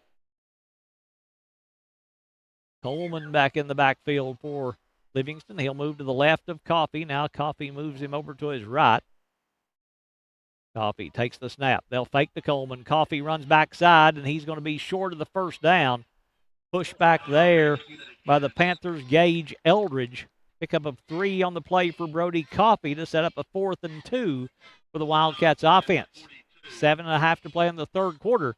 Stone Memorial leading 14-3. Big play here on 4th and a long 2 for the Wildcats, maybe 2.5.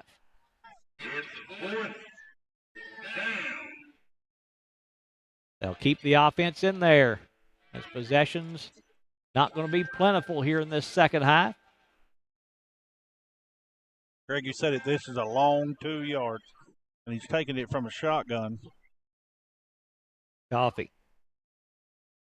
And did Stone jump? They did. Were they drawn up? I think they're going to get a first down by way of the penalty. Yes, it's going to be offsides against Stone, so the penalty will give Livingston Academy the Puckett's Furniture first down as Brody Coffee using that hard count to draw Stone off sides.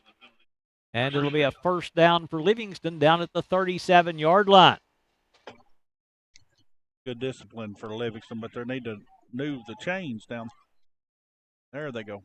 The one on the back end, he didn't realize what was going on. 1st and 10 Wildcats from the Stone 37. Handoff goes to Coleman. Coleman off the right side will take it inside the 35 down to about the 33-yard line.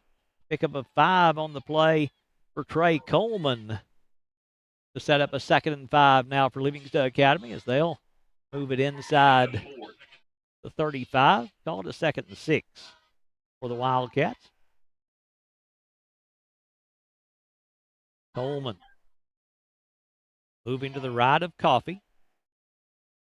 Brody takes the snap that's to his left, hands it back the other way to Coleman, and Coleman powers his way forward for a gain of a couple on the play. That's Trey doing a good job taking that handoff from Coffee, and Coffee doing a better job getting that one on his left side, went way to his left, had to reach all the way back to his right to hand it off to Coleman, and they complete it without turning it over halfway through this third quarter as Livingston's had the football the entire third quarter to start this second half. Coffee. Walked out the Smith's mouth. Coffee will take the snap. Brody rolling out. He's going to throw down the middle. Got a man out there, incomplete, but a penalty marker thrown as they run all the way through Jake Hughes that time, and the penalty going to be for pass interference against Stone Memorial, I would think, as both sides throwing the flag there. He was hit by 2 players before he even had a chance to touch the ball. Yeah, they just took him out as he leaped into the air. And it will move the chains on the pass interference against Stone. They haven't moved the chains yet as it's still back here. That's a Puckett's Furniture first down by way of the penalty. Second time they've given up a first down by way of the penalty. Puckett's Furniture on West Main Street in Livingston. All your appliances, furniture, and bedding needs go by Puckett's Furniture as they'll move it down to the 16-yard line into the red zone for the second time tonight for the Wildcats offense. The Smith Septic red zone. Go give Smith Septic a call at 265-3575 before you have trouble with your septic system. Let them help you out. Coffee hands off Coleman. Coleman bounces it in the middle, and Trey Coleman with his best run of the night is going to be close to another first down, but there is a penalty marker down back at the 25-yard line. Holding on the ball. Be a hold on Livingston Academy, so it's coming back as Coleman will get to keep a couple of those yards. He picked up 11 and had picked up a first down, but the holding penalty backs them up behind the chains, and that puts them in a spot they don't want to be in 1st and 18.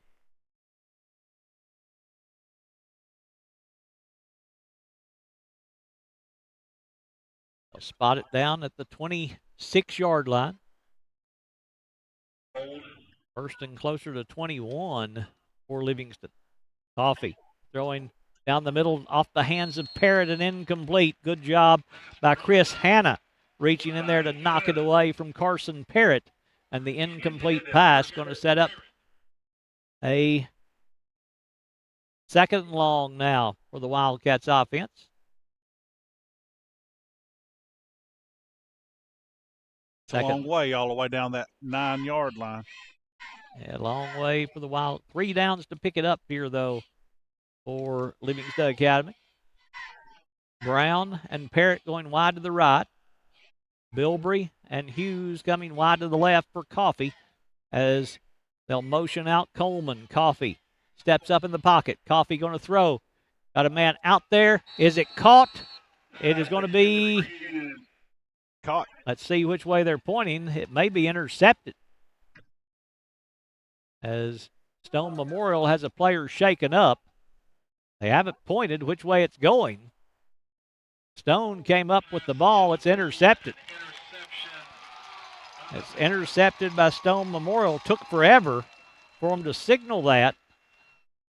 The man back there that marked it, he's supposed to point which way it goes, never pointed, just signaled to stop the clock with the Stone Memorial player cramping up.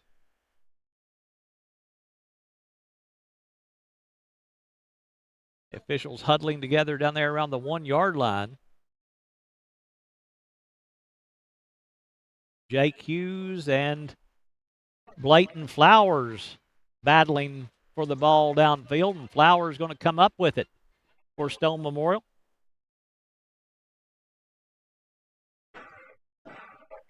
So the Panthers will get the big stop and will get the football, but they're deep inside their own end. They'll take over at the 2-yard line.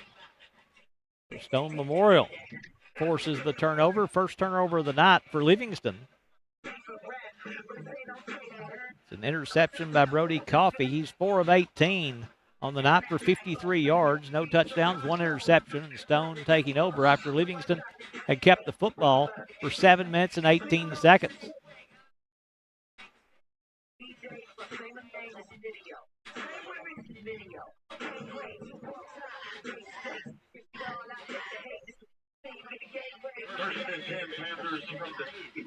Panthers from the 2-yard line. They're going to stay in a bunch formation here. They're going to go to kind of a goal line formation with the quarterback Osmond under center. They've got an offensive lineman at fullback. Osmond just going to wedge it out to try to get some breathing room for his offense, and he'll take it across the 5 up to about the 7-yard line with a gain of 5 on the play for Nick Osmond.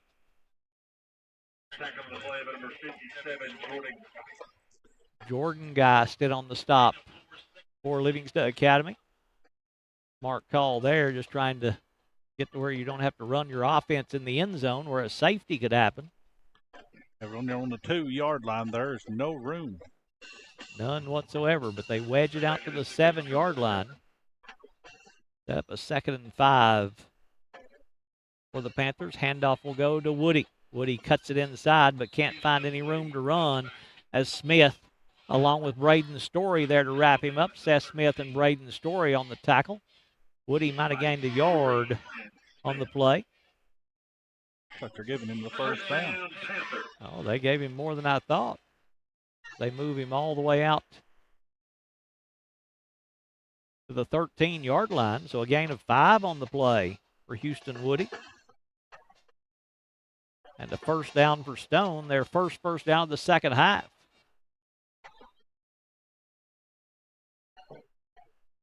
They're going that I formation is Stone. Osmond, quarterback sneak, and there's nowhere to go that time as Gage Hoffman there to wrap him up for Livingston Academy. Gage with the tackle after a yard gain by Osmond.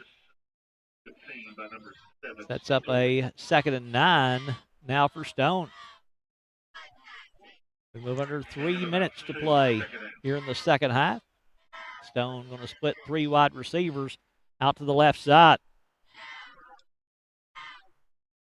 Osmond with the Kendo in the backfield with him as they go back to that shotgun formation now as they moved a little further out into the field of play. And penalty's going to stop play. Double draw.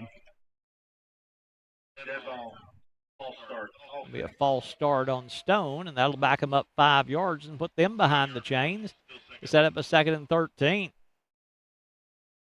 Livingston showing rush there. Made them draw. jump off sides. Osmond on 2nd and long now. Chance for the Wildcats to make a couple of plays and get the ball back. They'll hand off to Akendo. Got a big hole. Akendo coming off the near side is going to be brought down there by Braden Story on a good open field tackle, but a good gain by Akendo on 2nd down. He'll pick up about 6 on the carry. Set up a 3rd down now for Stone. 3rd down and 6 for the Panthers as we move under 2 minutes to play in the 3rd quarter.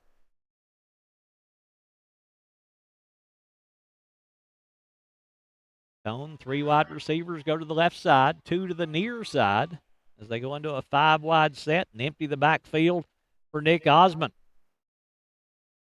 Osmond takes the snap.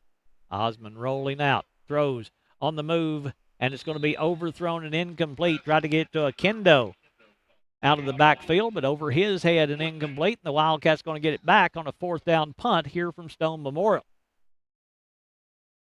Clock stop with 1:46 to play in the 3rd as Stone to punt it away.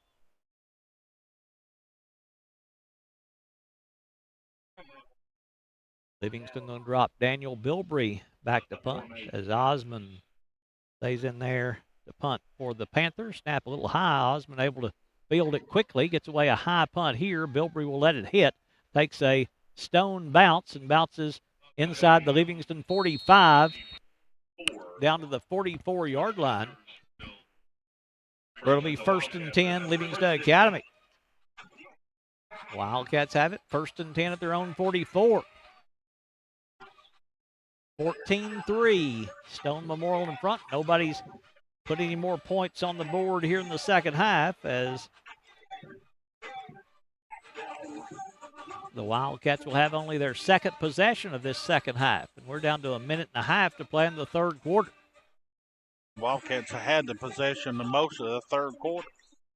Livingston going back to that power formation with Anderson back in there. They'll hand it to Anderson. He's got a big hole off the right side running behind Goolsby over there. And Anderson going to pick up about 6 on 1st down. Stopped right at midfield, and they have been going to Anderson a lot here in this 2nd half. 2nd down and 4 for the Wildcats offense. They went down to 49, so 2nd and 5 for Livingston Academy.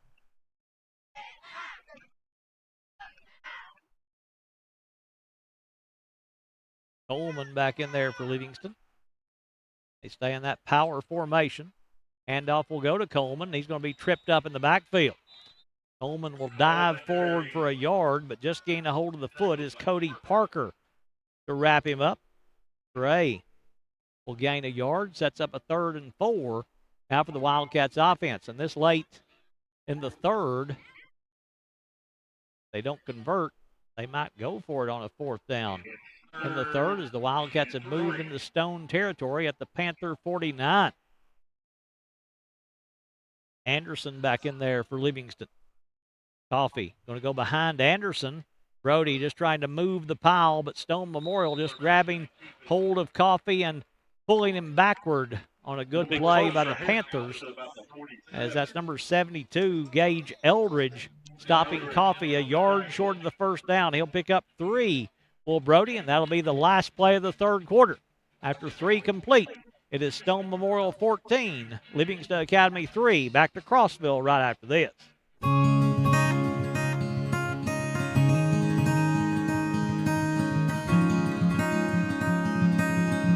Hello, friends. Josh Ford with LG Puckett's Puckett Furniture with since Puckett's Pond. 1954. I'm a professional numismatist. As you know, and a Puckett's has been in a 60-year member of continuous A&A. operation I'm a for over strong buyer 68 and years, collector of coin, selling gold, high-end, silver, quality and brands precious metals. to thousands of If you want families to buy, throughout Middle sell, trade, Tennessee. or pawn, Did you then know come we on have in a and low visit my price Money guarantee? Museum.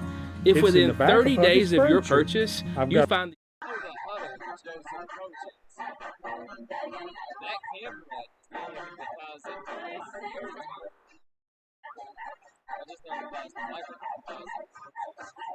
Has the coaches? So we ain't been talking? Not this. This has a little bit of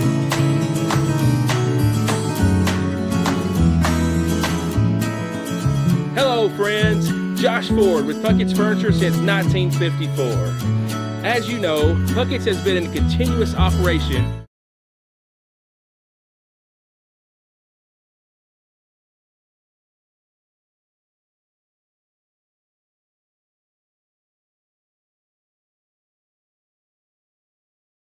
Turn the chains around as they had to measure. Coffee was close to the first down, but just inches shy is Brody Coffee. So it's going to be 4th and inches for Livingston as we come back here to Crossville.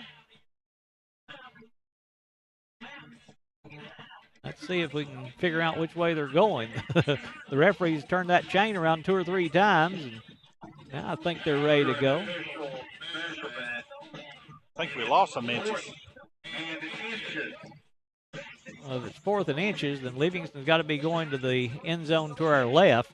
Now they are going to our right. They put the football on this end. They were just marking it down the other end where the marker, when you have the chains there, you got that little marker that they lay down on either a 5 or a 10-yard line, either the 45, 50, 45 in this area, and that's what they were marking down there. And right now it's 4th and inches for Livingston Academy, trying to keep this drive going for the Wildcats. If we're going to try to draw them offline. Stone loading up the box. The direct snap to Coffee. Coffee is going to be close, and by the official coming in from the far side, he's got the first down for Livingston. We'll wait and see where they officially put it down, but if you go by the official running in from the far side, he's got it by half a yard.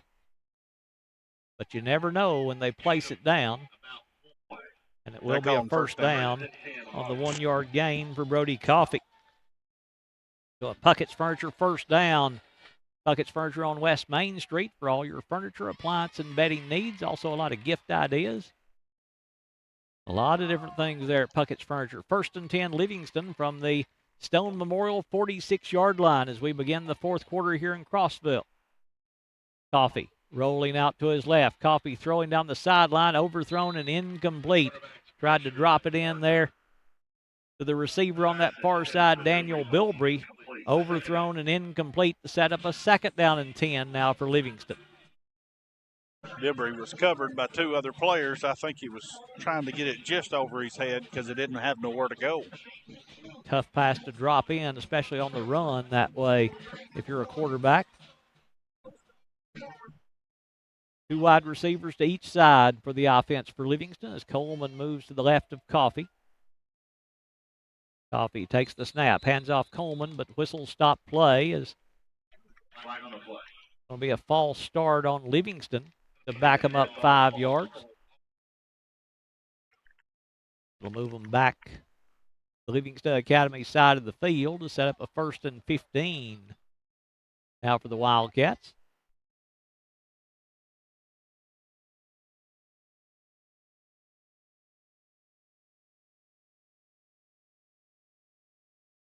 First and 15 for Livingston. They'll run the clock as we approach 11 minutes to play in the game with Stone leading 14-3 here in Crossville. They'll bring Coleman in motion, and Stone Memorial is going to use a timeout. They'll take it here. Coach Samber didn't like something he saw. Let's take a moment to thank our sponsors for making tonight's broadcast possible. Livingston Rental Center, Puckett's Family Dentistry, 1806 Barbecue, compliments of a Wildcat fan, Smith's Septic Service, Livingston Dance Studio, Highway 111 Deli, Farm Bureau Insurance, Farley & Sons Construction and Excavation, People's Bank and Trust Company, Milton Rains and Family, Muscle Factory, Exit Rocky Top Realty, Walnut Grove Church of Christ, E.B. Gray Jewelry and Gifts, Willow Grove Marina, Lucky Red Stables, Wascon Incorporated, Maynard Auto Sales, R&M Family Pharmacy, Farmers Insurance Rick Savage, Overton County News, Physical Medicine Center of the Cumberlands, Livingston Family Healthcare, Livingston Dairy Queen, Bullseye Security, Livingston Regional Hospital, First Church of Livingston, Gary Maxwell Insurance, Jerry's IGA, Highway Tire, and Puckett's Furniture, our sponsors here on Overton Events, as it is a timeout taken here by Stone on defense. Wildcats facing a 2nd and 15 from the 49-yard line of Livingston. Clock stopped with 11:13 to play in the second half as Coffee will take the snap. Pressure coming up the middle. Coffee in trouble. Steps away from it. Coffee directing traffic. Now will throw on the move. And it's going to be knocked away and incomplete, and a penalty marker thrown as Chris Hanna runs up the back of Will Brown, and the pass interference is going to be called on Stone Memorial. There is a flag on the play. Now in high school football, it's 15 yards from the previous spot, so I'm not sure if this would be a first down or not for Livingston here. So they'll bring it back to the line of scrimmage and step off 15 yards. It's going to be close to a first down.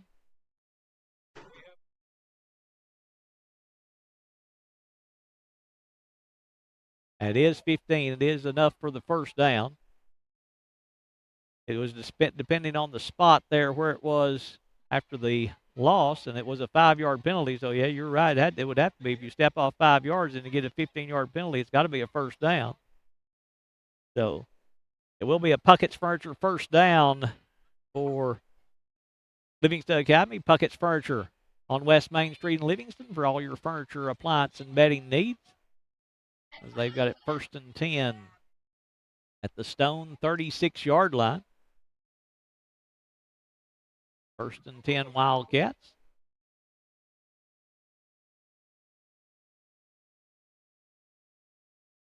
Coffee with a blitz shown by Stone. They'll dump it off to Hughes in the flats on the left side. Jake going to get back to the line of scrimmage. Take it forward for a gain of a yard on the first completion of the second half for Brody Coffee. And that sets up a 2nd and 9 now for the Livingston offense, as Hughes takes it inside the 35 down to the 34.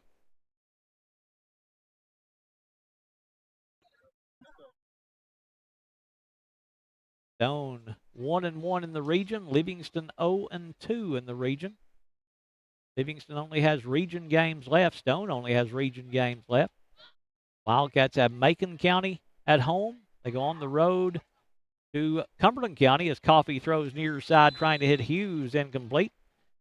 Go on the road to Cumberland County, back up here in Crossville, then close out the regular season at home against White County, where former Livingston Academy player, one of the members of the 2005 state championship team, Curtis Beatty, is the new head coach down at White County High School in Sparta. Livingston plays on Thursday night of this coming week as they'll take on Macon County on Thursday night. Then they have a week off. On the 13th, they'll be back up here in Crossville on October the 20th to take on Cumberland County. Bilbrey going in motion deep. They'll pitch it back to Brown to Parrott on the end around. Parrott thought about throwing the ball and going to be tackled right at the line of scrimmage. A little end around by Carson Parrott. But Stone wasn't fooled. A lot of action happening there, trying to use a little eye candy to get Stone to give up an open area, but they didn't go for the Bilbrey play running on the option out of the motion that he ran. Then Parrott on the end around coming back the other way, so they tried to fool him a little bit with that one. Yeah, and they was both hit when they had the ball in their hand.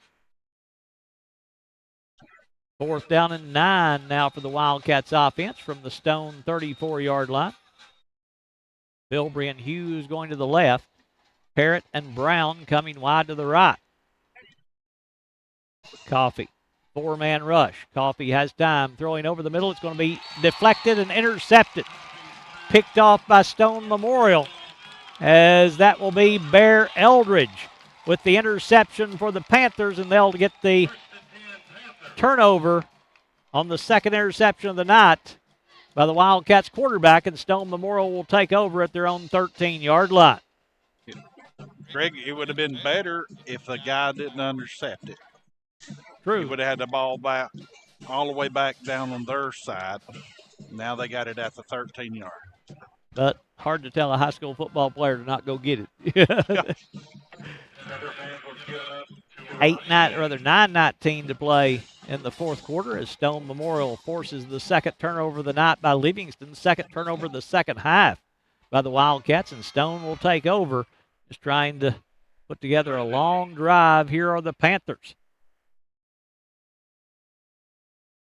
Osmond hands off to Akendo. Akendo makes a man miss in the backfield.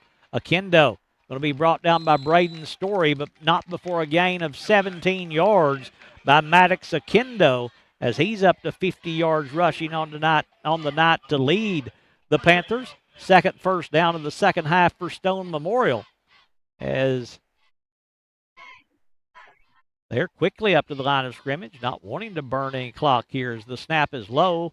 Osmond gets to it. He'll hand off to Akendo. Akendo across the 35 up to the 38-yard line. Gain of 8 on the play for Maddox Akendo. So you got the 11-point lead, got the football. They're still running their brand of a hurry-up offense here as Stone Memorial. Second down, call it 3, so a gain of 7 on the play for Akendo, and Stone Memorial going to have to take a timeout. They'll call it with 8:34 to play in the second half, or in the fourth quarter. It is Stone Memorial 14, Livingston Academy 3. Back in just a moment.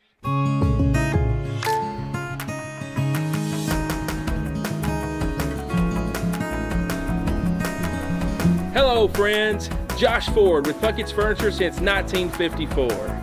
As you know, Puckett's has been in continuous operation for over 68 Personal years, Price Plan selling helps you create an high-end, affordable quality price brands just to for thousands of families Contact throughout local Middle agent Phil Tennessee. Marshall Did you for know your we have a personal low price price plan today. guarantee?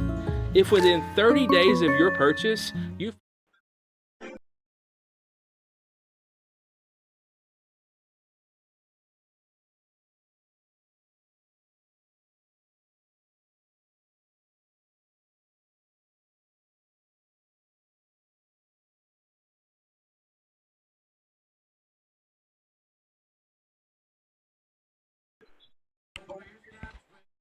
Second down and 3 for Stone Memorial from the 37-yard line for the Wildcats.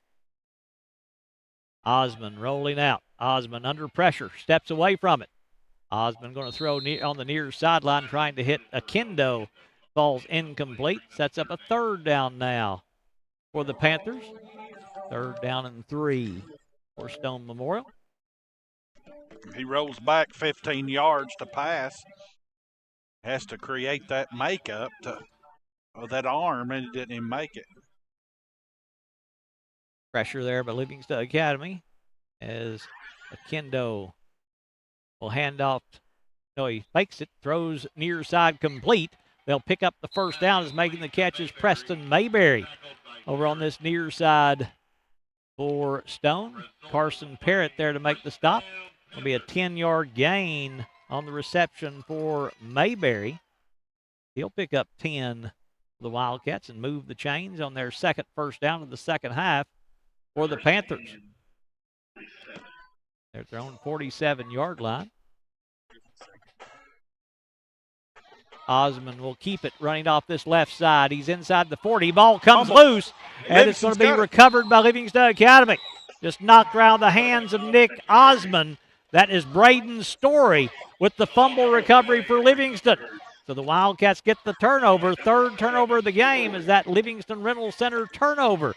There for Livingston Academy as Braden Story forces that one. Go by the Livingston Rental Center on West Main Street in Livingston for all your equipment rental needs, as they'll be open tomorrow morning. If you need some work done over the weekend, go by and see them there at Livingston Rental Center. And the Wildcats force the turnover and get the football back. And with 7:57 to play in the fourth quarter, they're still in this ball game.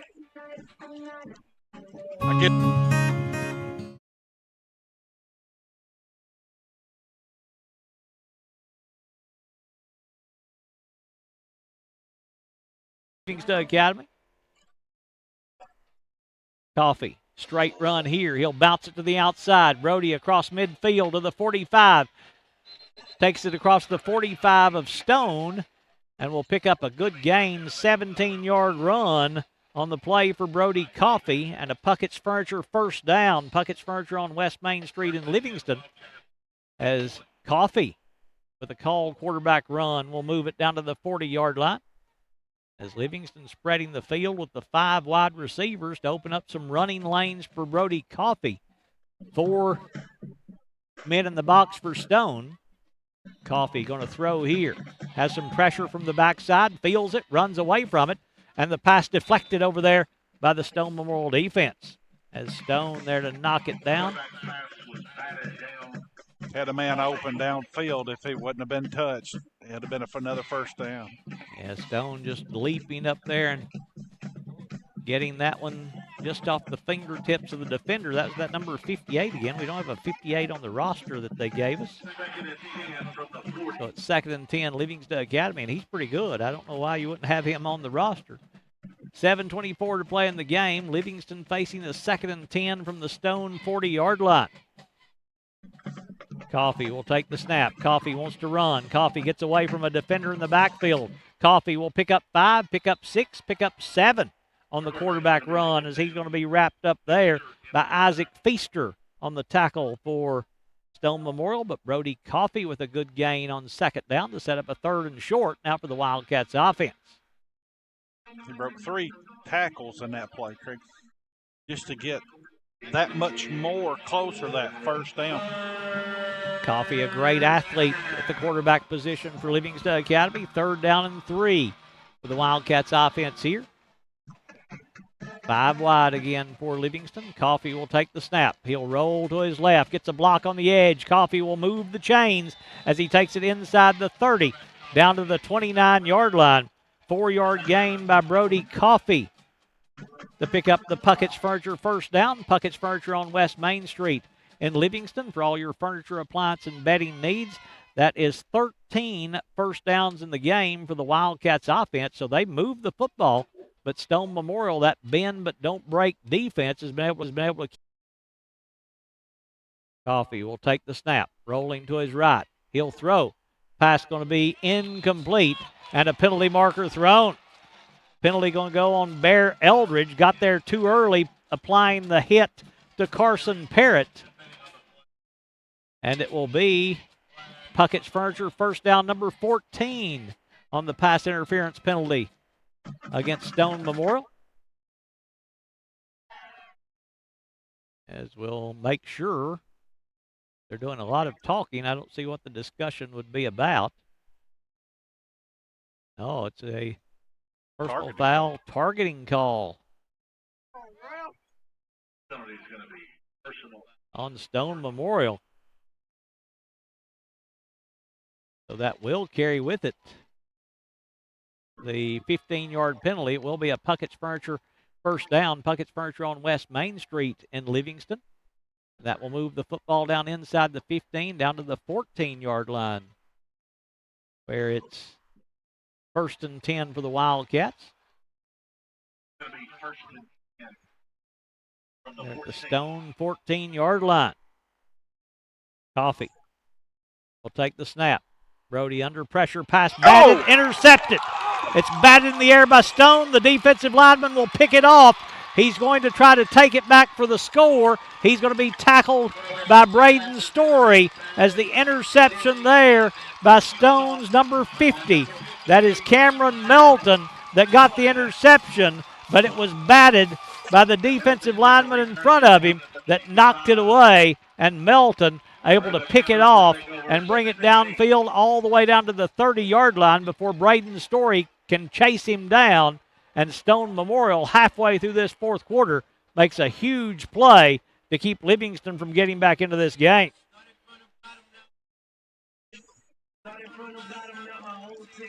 They'll spot him at the 30-yard line, where it'll be 1st and 10 for the Panthers. Call it the 31-yard line, where it's 1st and 10.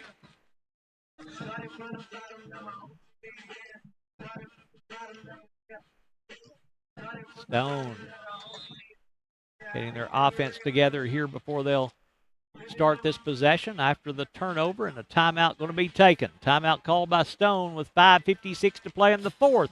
We'll take it with them at Stone Memorial 14, Livingston Academy 3.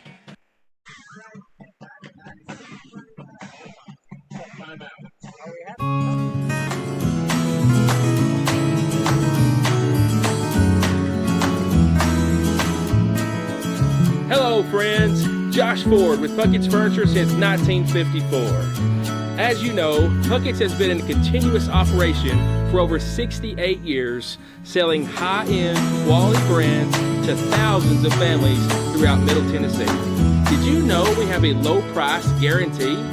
If within 30 days of your purchase, you find Stone Memorial has it 1st and 10 at their own 31-yard line, where the Panthers will end up after the interception. Osmond, play action. Osmond, deep drop. He's going on the post pattern, incomplete as he tries to hit Eldridge, cutting down the middle of the field. Jake Hughes there defensively for Livingston Academy to force that incompletion and set up a 2nd and 10 now for the Panthers.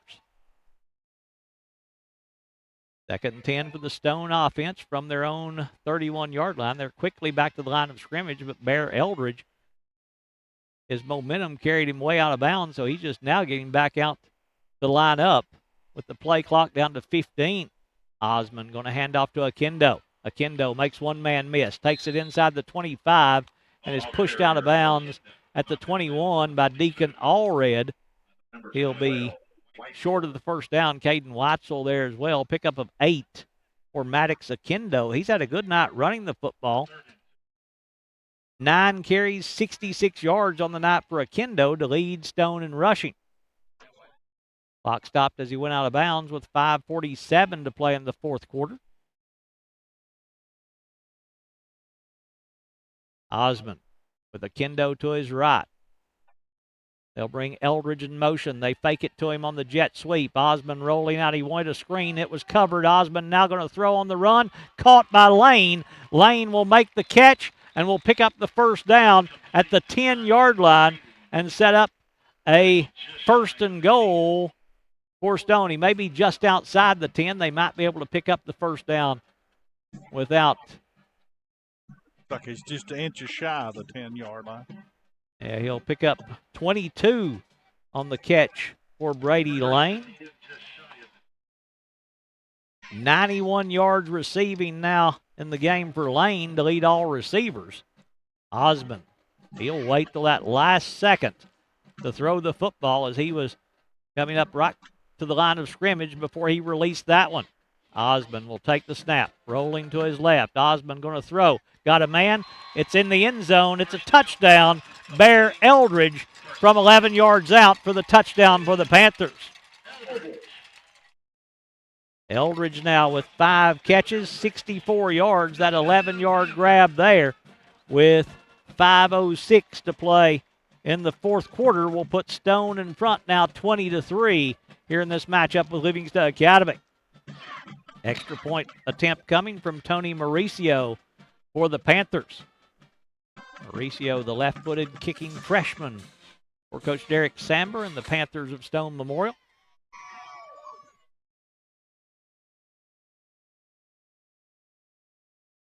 Snap is a little low. The holder gets it down to Osmond, and Mauricio puts it through. So the extra point is good. So with 5:06 to play in the fourth quarter, it is Stone Memorial 21, Livingston Academy 3. Back to Crossville right after this.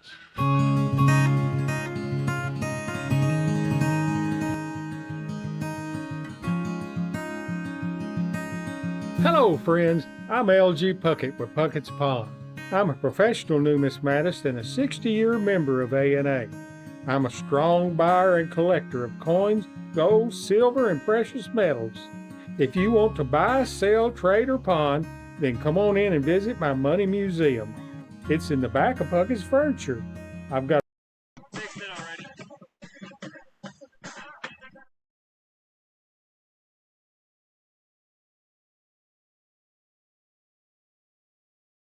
Memorial High School in Crossville, and the Macon County Junior Lady Tigers have won in penalty kicks in the Overton County in the youth soccer tournament, the conference championship going on down in Allgood, and Macon County wins in penalty kicks as it was tied 1-1 at the end of 2 overtimes. Macon County wins in penalty kicks to win it over the Overton County Junior Lady Wildcats soccer team, who will finish runner-up in the conference tournament tonight down in Allgood. Tony Mauricio to kick off here for Stone with 5:06 to play in the fourth as the Panthers put it away with that touchdown to Bear Eldridge to go up 21-3.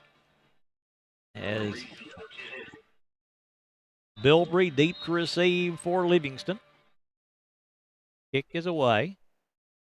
It'll bounce into Bilbrey, who fields it at the 12, the 20, to the 25, and brought down at the 26-yard line will be Daniel Bilbrey on the tackle made there by Caden Page for the Panthers. But Livingston will start this possession at their own 27-yard line. So the Wildcats have it 1st and 10 at their 27.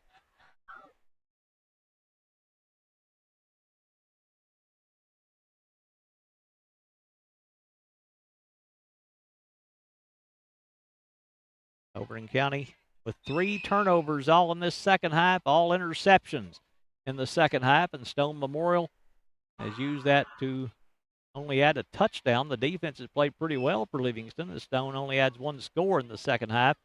That gets them the 18-point lead. Coffee to throw. Throws on the far side. That's off the hands of Watzel and incomplete.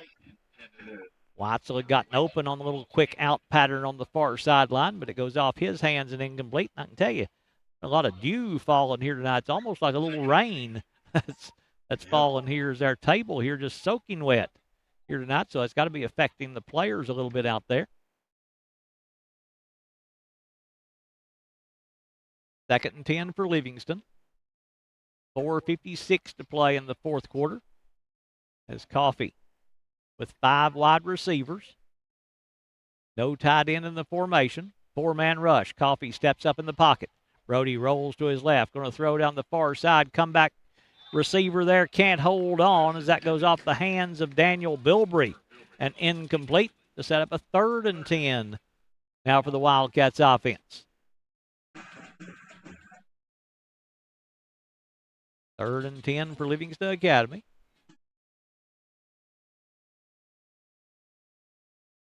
From their own 27-yard line. 4:47 to play in the game. Again, Livingston next will play on Thursday night when they're at home to take on Macon County in another region matchup. Thursday, October the 5th. Kickoff at 7 at Tom Davis Memorial Stadium. Coffee with a blitz coming. Coffee in trouble. He steps up, gets away from it. Coffee rolling to his left. Now going to throw down the sideline. Overthrown and incomplete. Bilbrey trying to come back again, but it goes over his head and out of bounds. And sets up a 4th down now for the Wildcats offense, and they're going to punt the football away with 4:38, or will they punt the football away? Well, you almost have to keep it with 4 minutes and 30 seconds.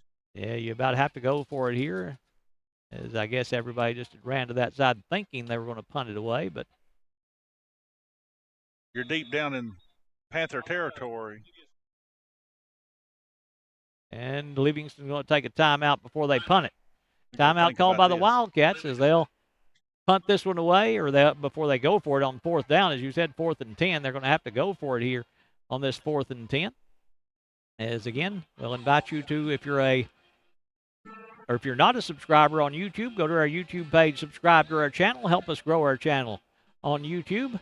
If you're watching on Facebook, give us a follow there on our Facebook page. Share and like our videos there on Facebook. Help us grow both those channels as we continue to bring you a lot of different things happening around Overton County. Again, coming up next week, Tuesday night, we've got the Livingston Academy Lady Wildcats volleyball team opening up district play on Tuesday night at 5:30 at the Livingston Academy gym. Then next Thursday night, Livingston Academy football as the Wildcats play host to Macon County. Kind of a short week for us here on Overton Events with only those 2 sports events happening. Now, there may be other things happening. Monday night will be the Livingston City Council meeting on Monday night here on Overton Events, as it'll be Brody Coffee back out there on 4th and 10 for the Wildcats.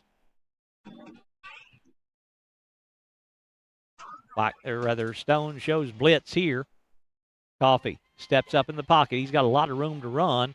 Penalty marker down, though, behind the play. Coffee breaks 1 tackle. He'll spin his way all the way up to the 45-yard line, but it's coming back.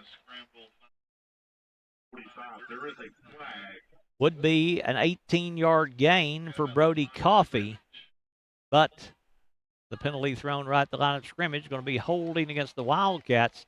So the 10-yard penalty going to back them up into a 4th and 20 now for Livingston. So one big crucial mistake. What would have been a first down. Yeah, that would have kept the drive going, but the hold against the Wildcats going to back them up. They'll run the clock after the penalty here on 4th down.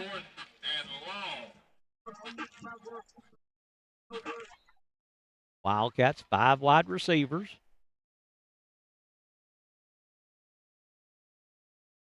Coffee takes the snap. Brody steps up. Got to have 20 yards to move the chains. He throws, the receiver slipped down. It wouldn't have been there anyway, as Will Brown trying to cut back to this near side, but he slipped down to take away any chance of the reception, but I think it would have been too wide anyway, and Stone Memorial will take over first and 10 on that 4th down stop by the Panthers defense. 1st and 10 at the Livingston 17-yard line. They'll take over with 4:04 to play in the game, just trying to run out this last 4:04 here.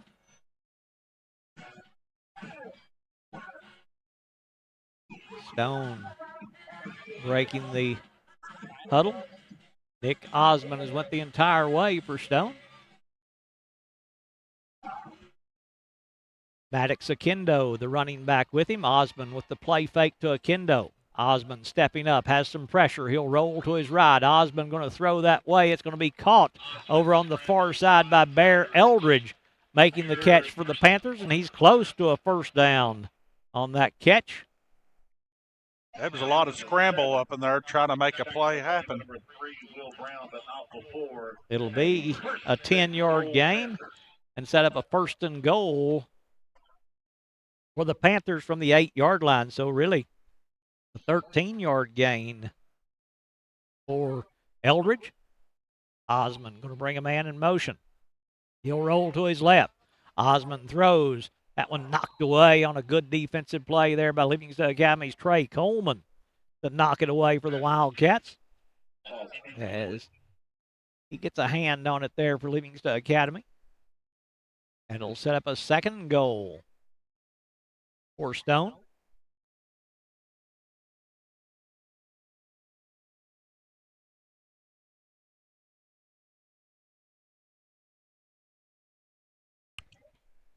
Panthers have it just inside the 9-yard line. Osmond standing tall in the pocket, throws in the end zone, overthrown and incomplete. To set up a 3rd and goal now for Stone Memorial.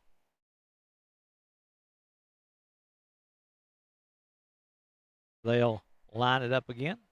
Clock stopped with 3:19 to play in the 4th quarter here in Crossville.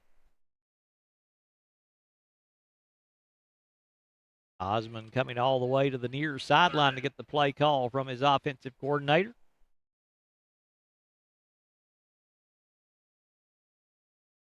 Third and goal for the Panthers. Double tight end formation. They've got a bunch formation over on this left side. Osmond going to run that way with Akindo. Akindo cuts it back at the 10, takes it into the end zone with a touchdown for Maddox Akindo for Stone Memorial. The 9-yard run to get his first touchdown of the night, coming with 3:07 to play in the 4th quarter, as Akindo will score the touchdown and put Stone Memorial in front now 27-3 here in the second half, with the extra point coming from Tony Mauricio. Mauricio 3 for 3 on extra points in this game.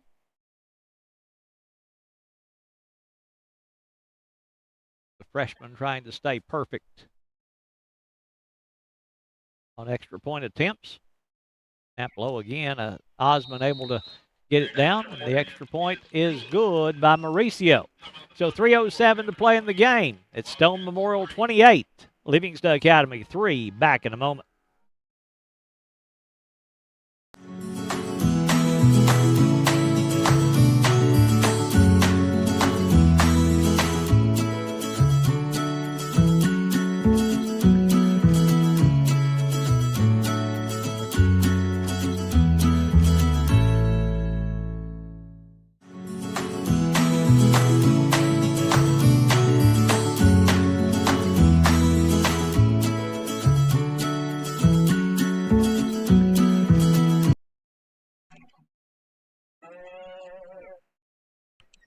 Stone Memorial to kick off after the touchdown.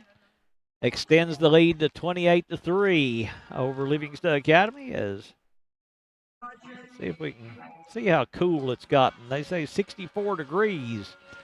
Right now, it feels cooler than that. No, doesn't it? It's dropped a lot here in the last little bit. With a dew dropping. 63. We're both wet. Exactly. That's why I brought a jacket. I told you, I got caught up here one night in August when it was probably 85 degrees when it started, and it dropped like this. Didn't have a jacket or anything. And ever since then, I bring one with me to Crossville. Mauricio kicks this one away. Fielded by Bilbrey up to the 25, looking for a lane to try to run through, but can't find one. And Stone Memorial going to push him out of bounds, is making the tackle there by Caden Page for the Panthers, and the Wildcats will have it 1st and 10. They'll spot him out at the 27-yard line. It'll be 1st and 10 Livingston. 3:02 to play in the game. Fog beginning to move in as well here tonight. A lot of good football's been played tonight. It has. Livingston came out, took the 3-0 lead. They're going to back them up as they just move it back where it was supposed to be. And then it was 14-3 at the half. Wildcats very much in it. Then they were driving, and Stone gets a turnover to stop that drive as Livingston, the touchdown, the 2-point conversion, could have made it a one-possession game if they could score on that. But Stone forced the turnover, and they've added 14 points since then and lead it 28-3. Coffee takes the snap. He's going to fake the handoff to Anderson. Brody will keep it. Runs through an arm tackle. Coffee up across the 40 to the 43-yard line. 15-yard run on the play for Brody Coffee. But there is a penalty marker down on the play. Penalty marker down on the far side. Let's see what that's going to be.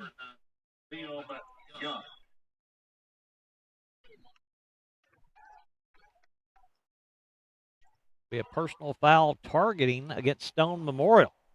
So the 15-yard run by Coffee will stand. He's up to 61 yards rushing on the night. That's a Puckett's Furniture first down. Puckett's Furniture on West Main Street in Livingston as they move the football all the way down to the Stone 42-yard line. That's a couple of targeting calls we've had tonight.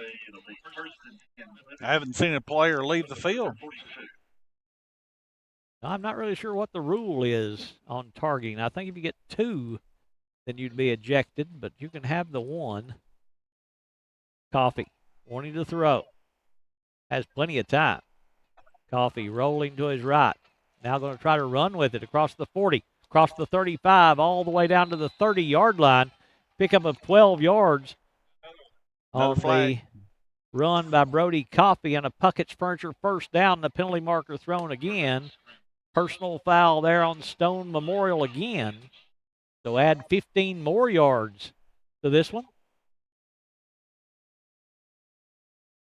So 30 yards of penalties on a couple of personal fouls by the Panthers late. Livingston, you talked about some good football. They picked up 14 first downs in the game, so they moved the football. But when they get inside the 20, and that's where they are now at the Smith Septic Service red zone. Smith Septic Service, call them before you have problems with your septic system. 265-3575 for Smith Septic Service. Coffee will take the snap. Coffee standing in the pocket. Now we'll run with it inside the 15 to the 10. Coffee inside the 5, dives forward to the 3-yard line.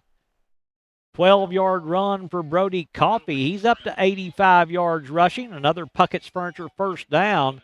Puckett's Furniture on West Main Street in Livingston for all your furniture, appliance, and bedding needs to set up a 1st and goal for the Wildcats offense at the 3-yard line. With 1:40 to play here in the fourth quarter, Wildcats trying to punch one in late. Coffee's had this ball this whole drive. And all runs by the Livingston Academy quarterback when they have moved the football, and he's taken a couple of personal foul calls against Stone as well. Handoff will go inside to the running back there. Is that Mason Anderson? It is Mason Anderson, 3 yards out for the score for Mason Anderson. The 1806 barbecue touchdown by the Livingston Academy offense. 1806 Barbecue on the square in Livingston. They've got shoulder, shredded pork, also chicken, all kinds of different fixings there at 1806 Barbecue. Go by and see them. They're open until 7:30 Monday through Thursday, open till 8 on Friday and Saturday. 1806 Barbecue on the square in Livingston. So the touchdown by Mason Anderson. Maybe his first touchdown as a Wildcat as he scores it with 1:20 to play here in the fourth quarter. Livingston going to go for the 2-point conversion here as they'll split out 4 wide receivers, 3 to the left side as Coffee will take the snap. Coffee. Fade pattern to the far side is going to be knocked up in the air and caught on the deflection by Jake Hughes. Batted up in the air by the defender as it was deflecting it away. Number 14, Kyle Hinch, he batted it up in the air. They always say, knock it down. He knocked it up in the air, and Jake Hughes able to get under it, kept his concentration, and makes the catch with a 2-point conversion. And with 1:20 to play, it's Livingston Academy cutting the lead down to 17. Stone Memorial 28, Livingston 11. We'll be back to Crossville right after this.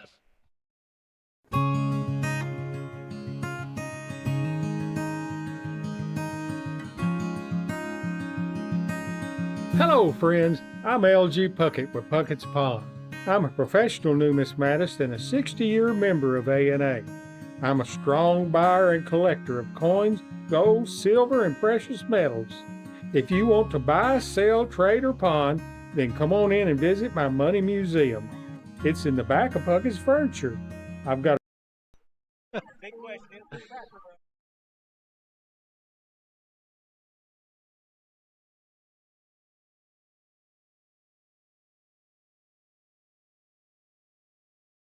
To kick off here in the fourth quarter.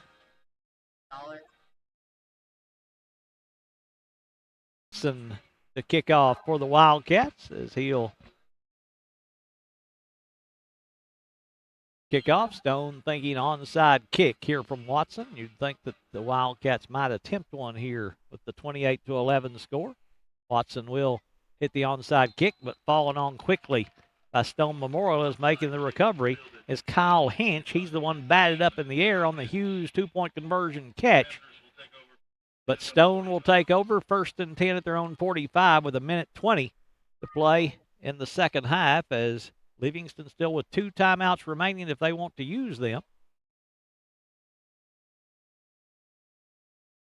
1st and 10 Stone from their 45. Panthers going to go to 2-1 in the region. Livingston going to drop to 0-3 in region play. Wildcats still 3 region games remaining. Macon County at home, Cumberland County on the road, and White County at home for the Wildcats. Stone Memorial, 3 region games left as they'll be on the road for all of theirs. They're lined up. I think they're just going to take the knee here is Osmond. That running back lined up deep behind him.